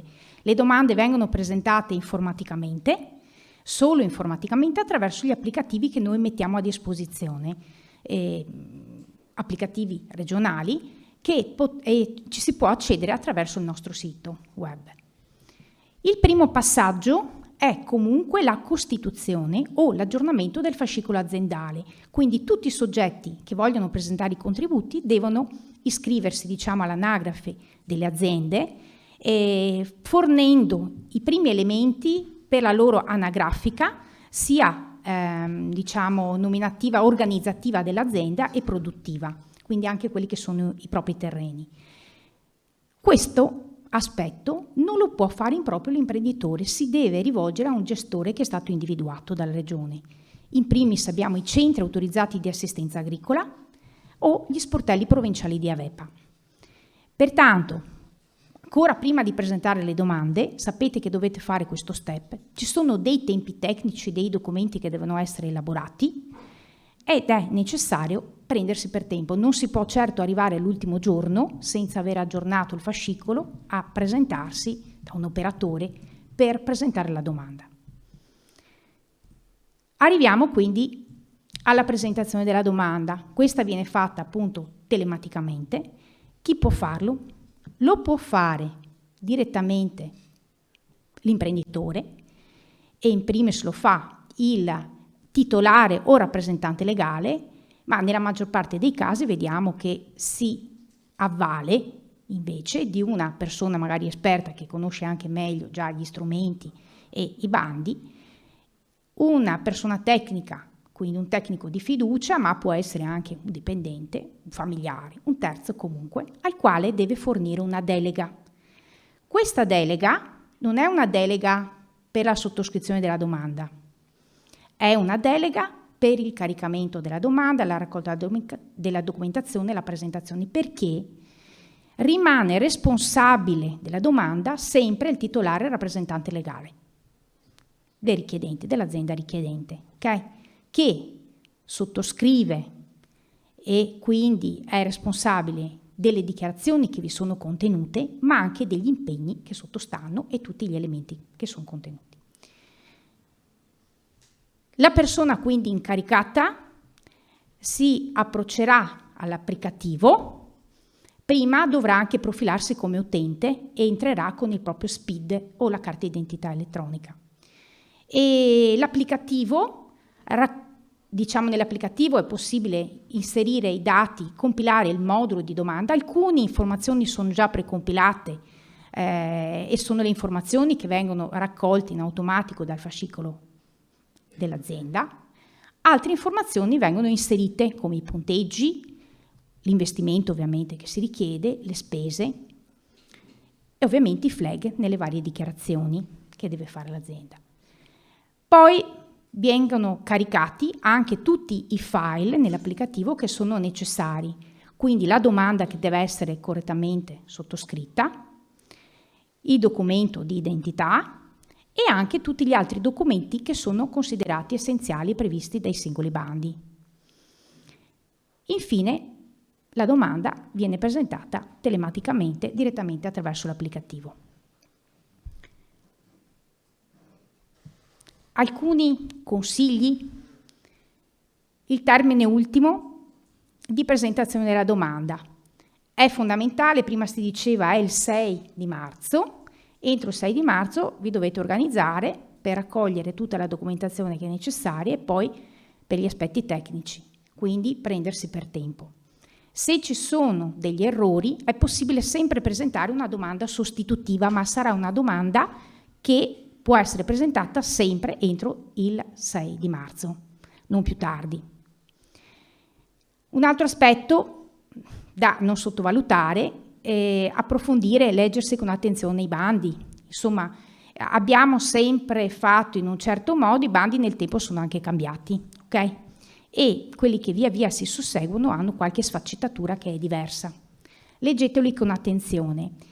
Il dottor Zanol prima vi ha stressato un po' i concetti, in particolare attenzione a quelle che sono le condizioni di ammissibilità sia dei soggetti richiedenti che delle operazioni, perché noi verifichiamo che queste siano in possesso dell'azienda al momento di presentazione della domanda.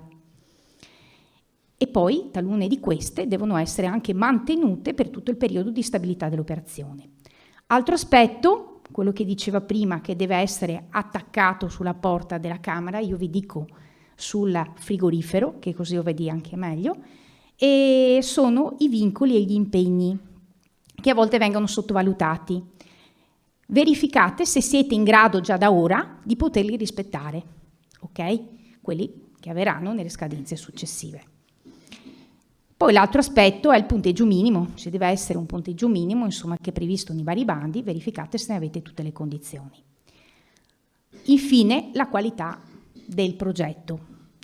E non dovete farvi semplicemente ingolosire dai contributi, ovviamente il progetto deve essere quello che serve alla vostra azienda.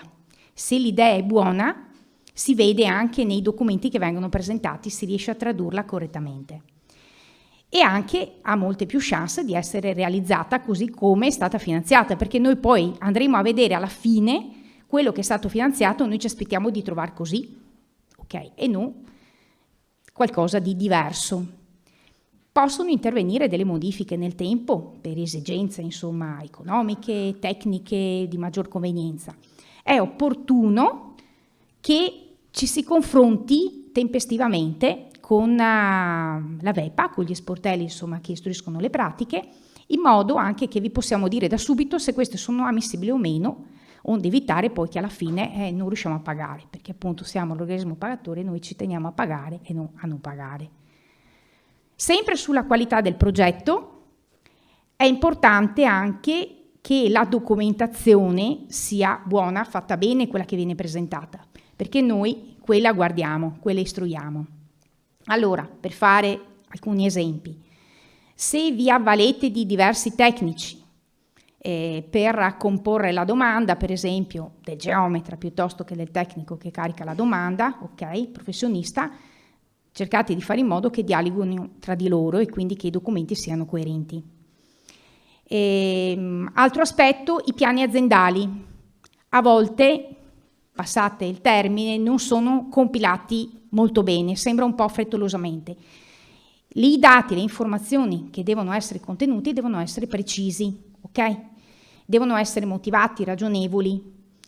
E dovete indicare, come diceva il dottor Zanol, anche se ci sono delle previsioni nel periodo di stabilità di modificare la struttura aziendale, magari aumentare i terreni, diminuire la produzione, anche questi devono essere indicati, ok?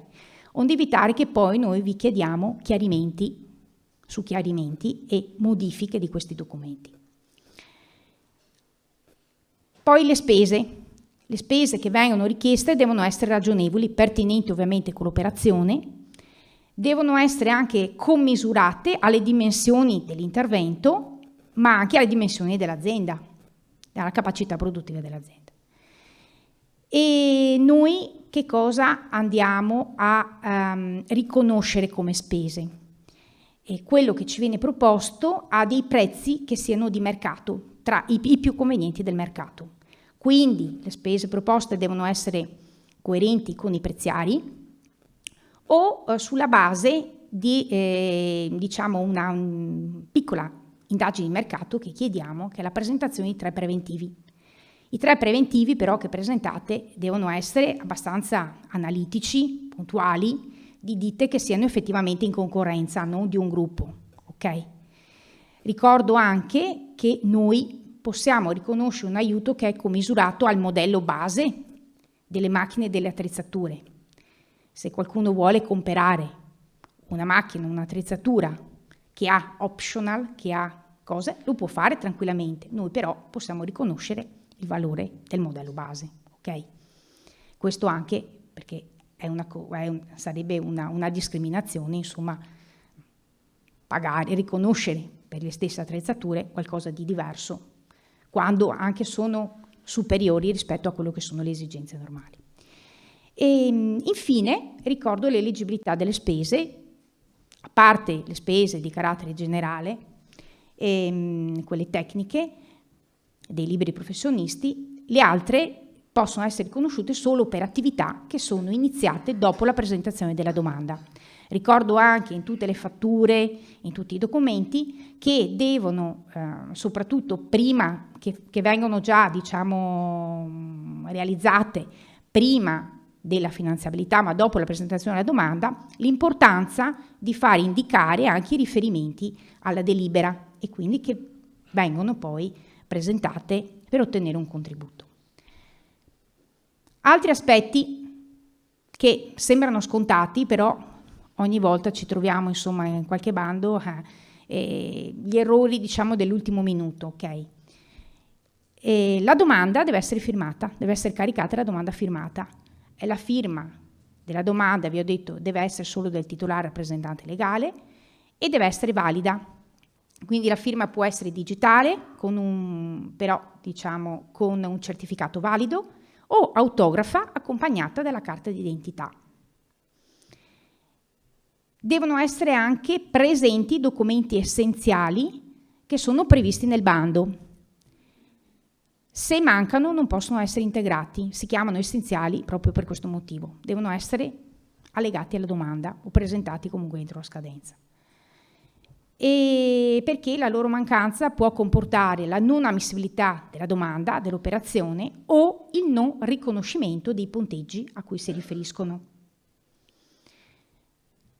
Attenzione quindi anche che siano caricati i file corretti. Tante volte al posto del file della domanda arriva il file della carta d'identità o arriva 2 volte il file della carta d'identità, ok? E quindi sono degli errori che purtroppo non sono scusabili. Ecco. Quindi attenzione anche a chi carica le domande di fare un check e di controllare che almeno quei documenti più significativi, insomma, ci siano.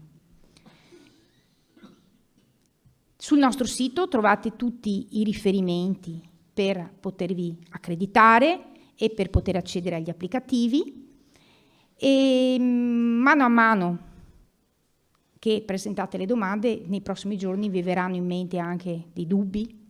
Ecco. Per il fascicolo fate riferimento agli enti gestori, per i quesiti vari sui bandi potete rivolgervi agli sportelli provinciali di Avepa. Se invece avete errori o problematiche che siano di carattere meramente informatico, diciamo, dovete rivolgervi ai contatti dell'helpdesk. Spero di essere stata sintetica, sono a vostra disposizione.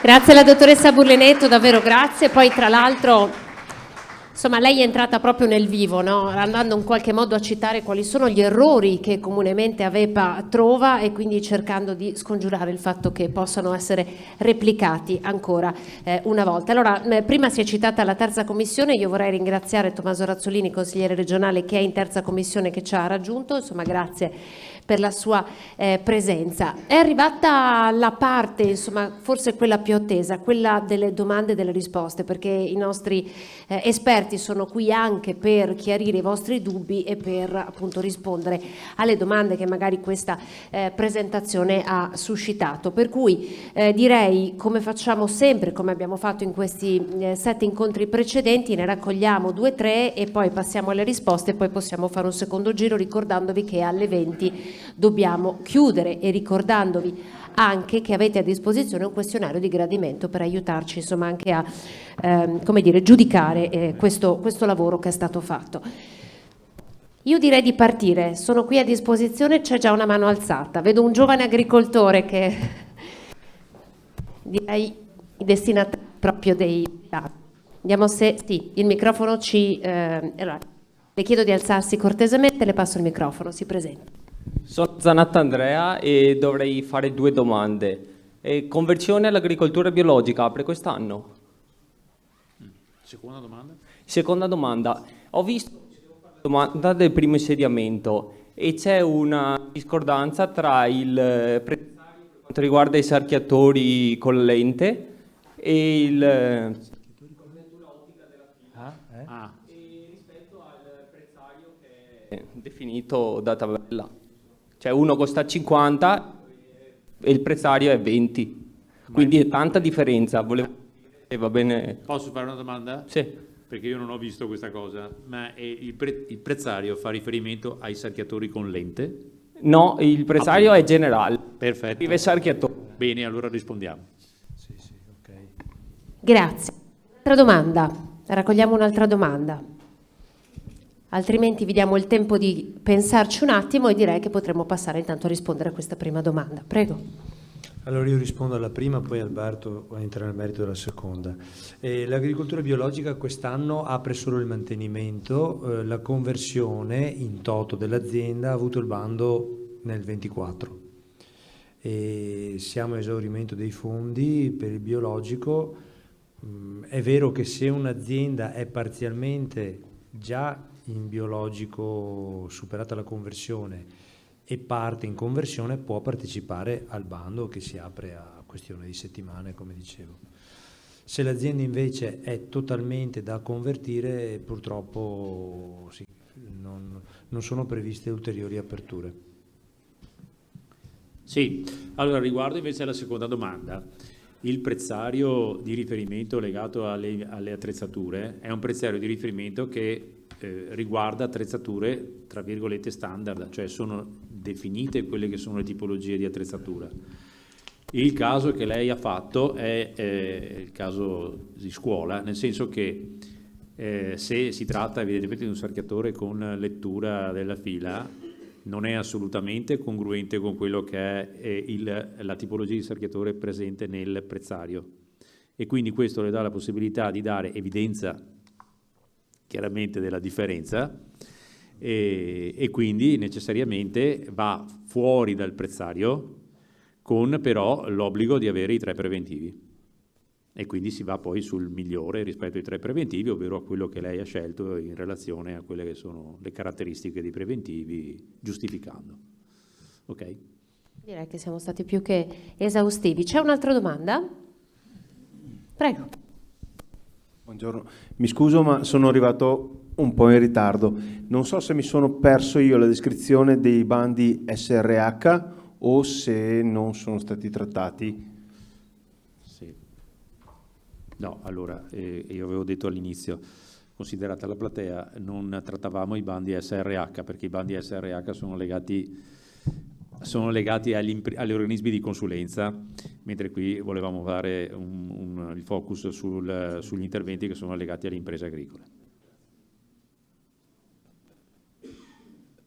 Domande? Ma se c'è qualche domanda su SRH, vabbè, se Magari c'è, no, non è che sia vietato. Ci Vuole mancherebbe. solo che non approfittarne? descriviamo tutto il bando. No, sì, no. No. Ci vorrebbe un'altra diciamo un altro quarto d'ora minimo. Però possiamo dire che molte informazioni le troveranno Sì. comunque, no? Sul sito Veneto Rurale, sui vari canali, insomma, che sono stati messi a disposizione. Poi c'è anche all'interno della cartellina, magari nel posto dove era seduta non c'è, ma gliene forniranno una all'uscita, c'è una sintesi del CSR, quindi Sì, comunque, lì potrà trovare tutto. Sì, comunque finché si preparano altre domande che Michela raccoglie, il bando SRH01 ha una dotazione abbastanza importante, sono 5 milioni di euro, e segue l'esperienza della precedente misura 2.1, sottomisura 2.1. Quindi chi è interessato trova l'elenco, diciamo così, dei protocolli di consulenza che sono ammissibili. Sono articolati in 4 graduatorie, diversamente dalle precedenti che erano articolate per focus area. Ora si parla di 4 ambiti tematici che accorpano i tematismi, diciamo così, dell'impresa, della gestione, dell'obbligo ambientale, dell'allevamento e benessere animale. Me manca il quarto, scusa, non lo ricordo, probabilmente è una sottospecie di questi.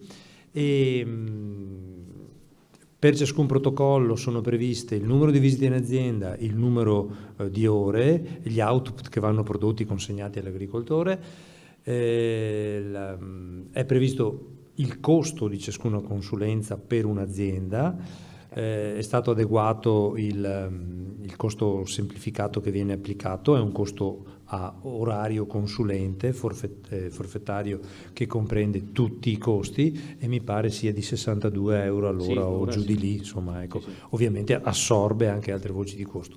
L'unica voce di costo che non assorbe è qualora il protocollo specifico di quella consulenza, e sono almeno una ventina se non di più consulenze previste, se questa prevede delle analisi chimiche a supporto, la rendicontazione del costo dell'analisi chimica ovviamente si aggiunge, non è compresa nel forfait, ma ha una sua liquidazione specifica, viene a fronte delle fatture presentate, insomma, ecco. Comunque ricalca molto l'esperienza già, e poi ovviamente vengono richieste i requisiti di preparazione del consulente, laureato, corsi di aggiornamento a seconda della materia.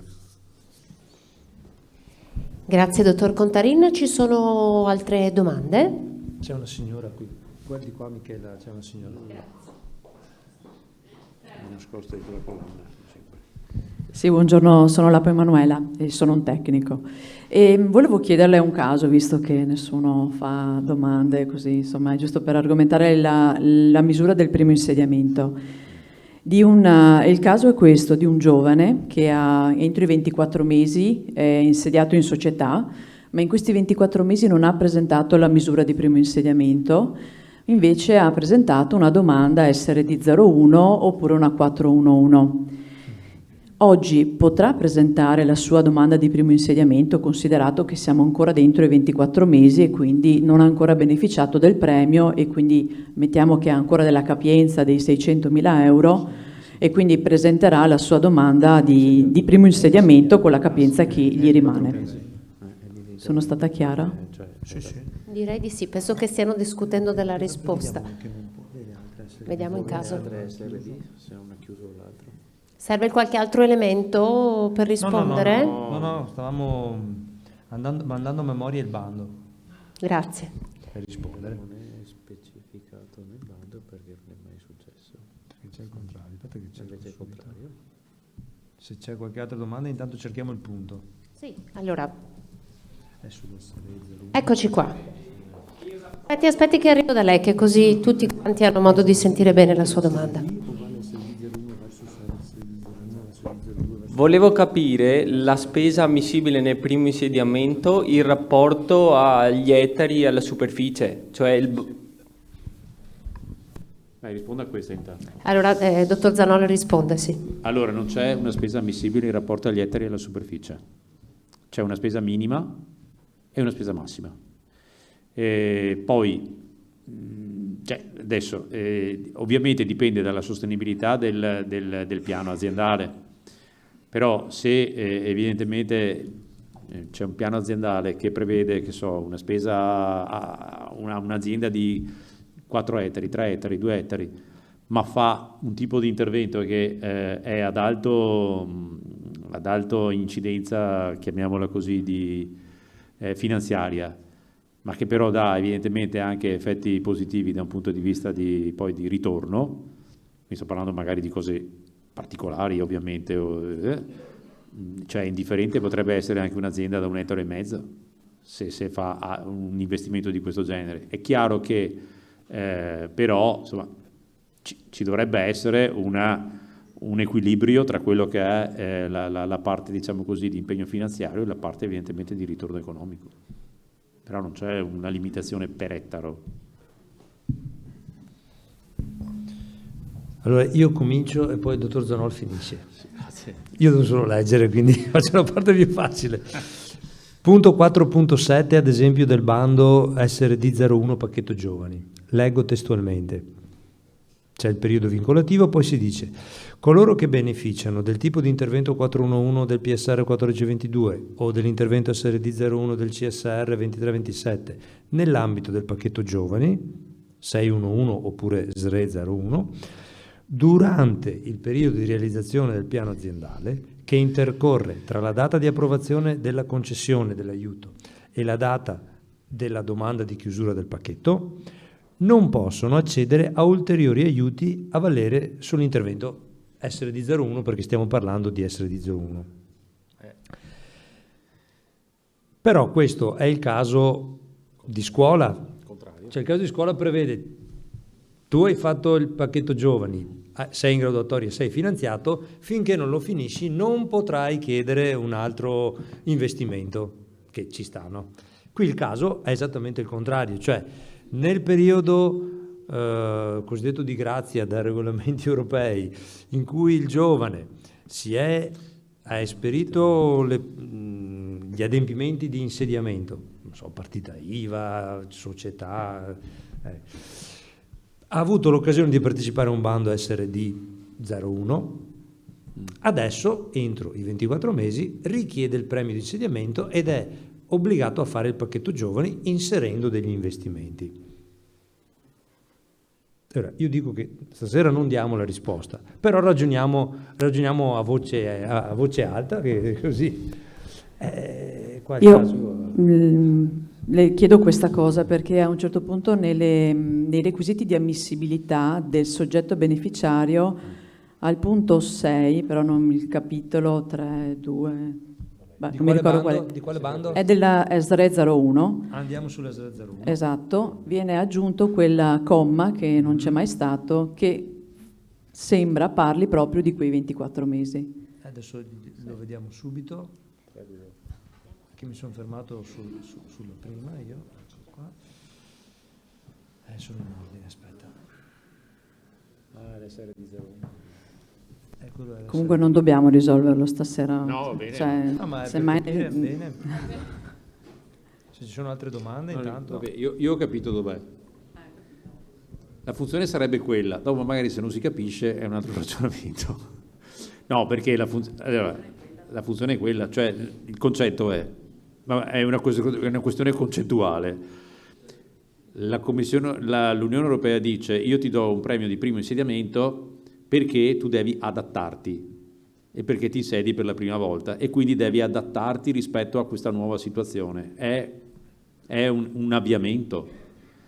Ora, dire che un'azienda, un'impresa, perché alla fine parliamo di un'impresa, ha bisogno del premio di primo insediamento per adattarsi a questa nuova condizione, cioè al fatto che si è insediata, a fronte di un progetto che ha già presentato e che è stato peraltro anche ammesso, per carità, ma è stato presentato, che è un progetto di invece investimento tra virgolette maturo, lo trovo un po' in contrapposizione. Per cui leggo il punto a vantaggio di tutti.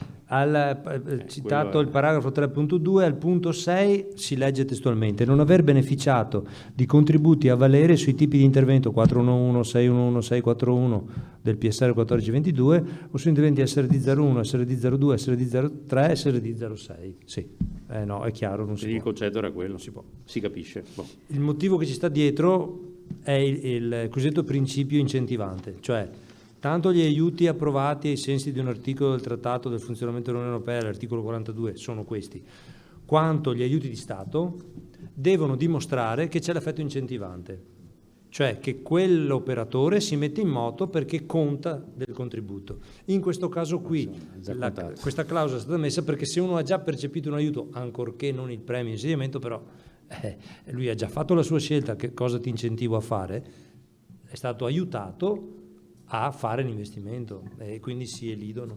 Ok, quindi per beneficiario si intende il giovane, non la società, per cui se invece la società in passato ha beneficiato di altre misure senza il giovane, quella società oggi potrà invece... Si è chiuso.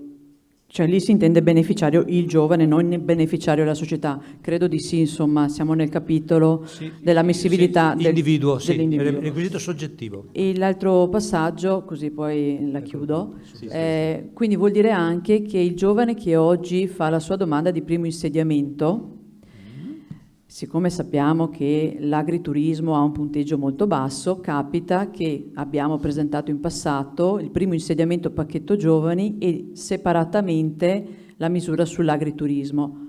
Oggi questa cosa non la potremo più fare invece alla luce di questo comma. Esatto, sì, confermo. No, o la puoi fare dopo che hai chiuso. No, dopo che hai chiuso, sì, vabbè, dopo, sì.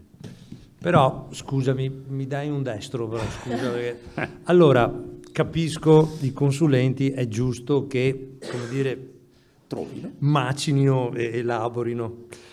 Però io vorrei lanciare un appello. Qui il tema non è la caccia a ogni costo all'opportunità offerta, perché l'opportunità offerta, qui c'è Lisa che fa come da avvoltoio e sta sul trespolo, perché l'opportunità offerta luccica, ma non è tutto oro quel che luccica. Cioè io sono il primo a dirlo, fuori da ogni dubbio, cioè l'onere di cui si fa carico il soggetto proponente un progetto e la domanda è cospicuo. È cospicuo perché deve mettere la restante parte che finanzia a suo carico, ed è cospicuo perché verrà radiografato per i 5, 6, 7, 8 anni successivi nel rispetto di tutto ciò a cui si è impegnato. Cosa voglio dire? Voglio dire che prima viene il progetto aziendale, cioè io sono un giovane agricoltore o sono, purtroppo non più giovane, un imprenditore. Ho fatto i miei conti, vedo che ho quella prospettiva, vedo che la mia azienda potrebbe migliorare, potrebbe avere reddito per i prossimi 10 anni se affronto un percorso, e questo percorso mi richiede degli investimenti. Lo devo fare, è utile farlo, mi trovo in difficoltà, nel senso che ovviamente il denaro costa e non ce l'ho tutto, valuto, come valuto le proposte che trovo nelle banche, così valuto questi strumenti qua. Ma prima ho il mio progetto chiaro in testa, ok? Che per essere realizzato ha bisogno di questo supporto, può aver bisogno di questo supporto. Dopo mi misuro con i requisiti. Ad esempio, se vado in banca, mi servirebbero 100.000 euro, la banca mi spara un tasso che non potrò mai pagare perché mi erode tutto il vantaggio di redditività che realizzo con l'azienda, dico no, cara banca, pazienza, ci penserò un attimo, vedrò di rallentare, vedrò di giocarmi con la mia capacità, farò a pezzi anziché tutto insieme, non lo so, insomma ognuno fa i suoi conti. Lo stesso dicasi per questi strumenti qua, perché potrebbero diventare una zavorra, ok?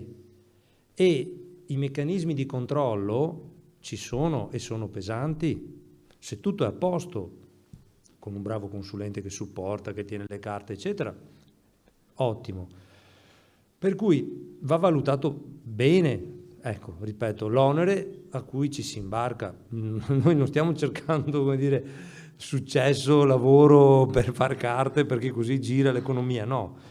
Siamo ben consapevoli, veniamo, spieghiamo, mi sento in dovere a fronte, non c'entra niente col caso, però il caso mi stimola, perché in certe situazioni ci rendiamo conto noi a posteriori che c'è un po' un approccio talvolta molto focalizzato sul portare a casa un aiuto e senza aver valutato bene che certo ricevi a rimborso, nel caso del giovane il 50%, il 60% dell'aiuto, nel caso del senior il 40%, ma passano in secondo piano altri aspetti. Quindi, ripeto, non è che voglio essere schizofrenico, sembrare matto, da una parte dico bello, dall'altra parte dico attenzione, no. Abbiamo spiegato, spieghiamo, però colgo l'occasione per dire fuori dalle righe e da ciò che è il nostro schema di illustrazione, questo aspetto voi potete dire, Contarin, tranquillo, siamo adulti, vaccinati e lo facciamo.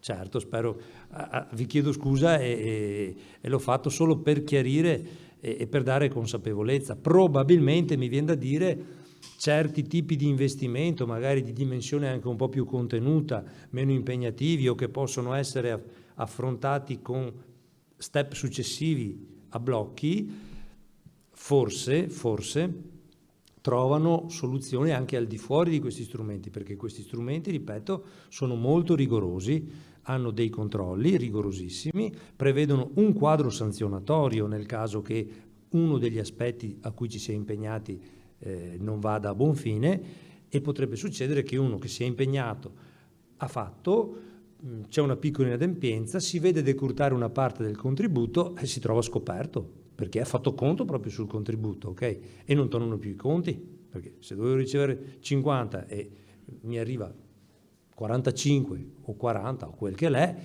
il resto dove lo prendo, perché già magari sono impegnato in banca, eccetera. Quindi ecco, scusate questa digressione, ma nasce dall'esperienza vissuta, poi l'ho detto io, non l'ha detto Lisa, ma l'ho voluto risparmiare a lei perché in molte situazioni si vedono poi da parte dei colleghi di AVEP, che molti sono presenti anche qui in sala, all'atto in loco, quando si fa il controllo in loco, quando c'è la presentazione dei documenti.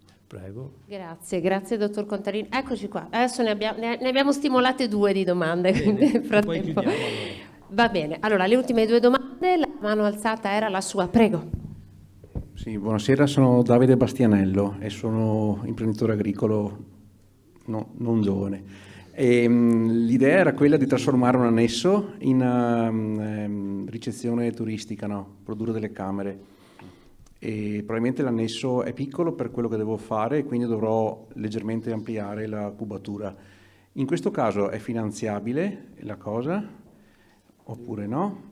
La seconda domanda è il discorso che diceva prima del 2,95% su delle somme da poter avere in prestito, no? Sì. C'è un tetto massimo e i criteri di ammissibilità quali sono? Grazie. Grazie. Partiamo dalla seconda. Prego, dottor Zanò. Allora, allora, il tetto massimo è 50.000 euro. Quanto tempo? È fino a 72 mesi.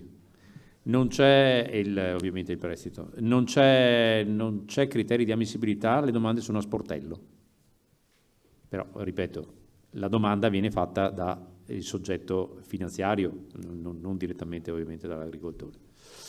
Per quanto riguarda l'annesso rustico, allora, sull'annesso rustico noi stiamo a quelle che sono le regole previste dalle disposizioni legate alla edificabilità per quanto riguarda gli annessi rustici e l'uso, diciamo così, a scopo agrituristico. Per cui nel momento in cui arriva in agenzia, suppongo, no? Un'autorizzazione da parte dell'autorità competente che è il comune diciamo così, al recupero dell'annesso rustico, quello è. Però il comune mi manda la VEPA, quando la VEPA dice che va bene, il comune non può dire di no. Sì, no, ma fermi un attimo, sono due cose fermi diverse. un attimo, alto là, calma. Allora, una cosa è l'istruttoria dell'agenzia rispetto a quella che è l'edificabilità, un'altra cosa è l'istruttoria dell'agenzia rispetto all'ammissibilità, al contributo del CSR. L'istruttoria dell'ammissibilità ai fini urbanistici viene prima rispetto all'istruttoria del contributo del CSR, perché quando io presento la domanda per avere il contributo CSR, l'istruttore si aspetta che ci sia l'autorizzazione per fare l'intervento da un punto di vista urbanistico. Quindi quella cosa lì, il rapporto tra comune e AVEPA si risolve nell'ambito dell'istruttoria urbanistica. L'istruttoria del CSR prende atto dell'istruttoria urbanistica, ma non di quello che decide il collega di fianco, prende atto di quello che decide il comune, che evidentemente deve fare suo quello che è la valutazione del collega di fianco. Però io non è che vado dal collega di fianco a dire ascolta, è valido o no? Cioè, si passa sempre comunque attraverso il comune. Dopo, almeno dovrebbe essere così, non lo so adesso se si fa in un altro modo, ma dopo è il comune che dà l'autorizzazione. Sì, preciso, il parere di AVEPA sul permesso di costruire prescinde dall'indirizzo urbanistico del comune, si limita ad applicare i parametri della legge regionale in termini di coerenza, congruità tecnico-agronomica rispetto all'annesso rustico. È una cosa ben precisa ed è stata scelta a suo tempo dalla Regione, immagino, lo desumiamo noi, per non lasciare in balia ai comuni, che sono 550 in Veneto, 550 verifiche tecnico-agronomiche diverse, o anche di più, perché a volte poi dipende da chi trovi, se il capufficio o il funzionario, se è un comune che ha 2 funzionari. Allora la legge regionale ha previsto, sai che c'è, la parte tecnico-agronomica la facciamo valutare da AVEPA e così c'è un termine più omogeneo. Ma questo, ripeto, è quello spicchietto lì. Poi il comune ha il proprio regolamento edilizio che disciplina anche l'edilizia rurale, tra cui questa. Noi prevediamo tutti i bandi, anche l'SRD 01, non solo l'SRD 03, prevede che ci sia allegato il permesso di costruire. Solo se il permesso di costruire per venire incontro a ritardatari eccetera non c'è, si accetta che ci sia la richiesta di permesso di costruire, PEC, inviata, la copia, con relativo progetto, e si ha tempo, 90 giorni dalla chiusura del bando, per far avere il permesso, per ottenere il permesso di costruirlo e farlo avere agli uffici. Ecco. Ma questa è una formula agevolativa, quindi consiglio nostro, si presenta la domanda col permesso di costruire dentro, perché poi purtroppo la Regione nulla può rispetto alle tempistiche dei comuni e ci sono comuni che hanno anche serie difficoltà nell'evadere queste pratiche in tempi compatibili col bando, soprattutto, e noi lo vediamo questo, se la domanda di permesso di costruire viene presentata a ridosso della scadenza del bando, perché 90 giorni è un po' temerario, non tutti i comuni sono in grado di affrontare, di assicurare risposta in quei tempi e quindi dopo purtroppo quella domanda, non del permesso di costruire, ma la domanda di aiuto è candidata a fare una brutta fine, perché se non arriva il permesso di costruire nei termini previsti, che sono questi ulteriori 90 giorni, che sono un aiuto, come dire, un'agevolazione che si dà, a quel punto lì viene bocciata, non è neanche ammessa. Andiamo a prendere l'ultima domanda, se non sbaglio era in fondo. Domanda a testa al volo.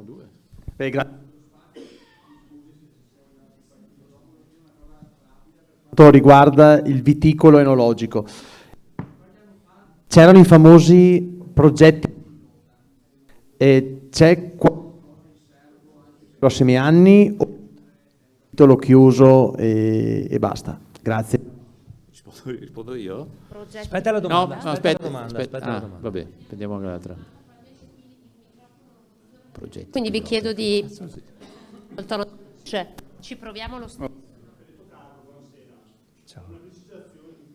Una società agricola assume un dipendente giovane con la consapevolezza che questo dipendente giovane fra 3-4 anni prenderà una sua partita IVA, una sua posizione come giovane agricoltore. Non pregiudica questo l'assunzione.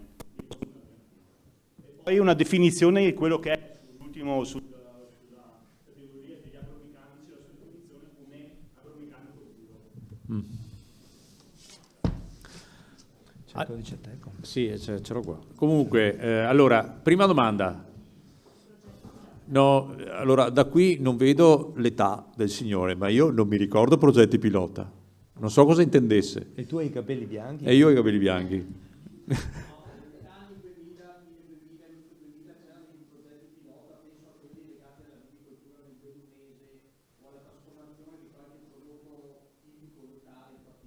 Allora, non erano bandi però. Sì, no, allora sì, probabilmente quelle non sono, sì, quelli erano progetti che erano definiti direttamente nel collegato alla finanziaria regionale e che erano mirati per specifici scopi. Non ci sono più. Non esistono più, sono cose più organiche adesso che riguardano il sistema di per sé. Per quanto riguarda la presentazione della domanda, scusate, l'SRD 14, il cosiddetto puro è chi presenta in misura camerale il codice Ateco 016100, attività di supporto alla produzione vegetale in base evidentemente alla classificazione delle attività economiche. Quello deve essere. Quindi solo esclusivamente quello, oppure se c'è altre attività all'interno della stessa azienda? Fermo. In più non deve esercitare attività agricole ai sensi del 2135. Quindi proprio quello, punto. E per quanto riguarda l'altra domanda, se il fatto che il giovane che adesso è dipendente da chiunque in agricoltura e che poi tra un po' di anni vuole fondare una propria azienda, non c'è nessun problema, nel senso che il fatto che sia dipendente significa che dipendente non è un soggetto imprenditore, quindi assolutamente può farlo e non pregiudica nulla.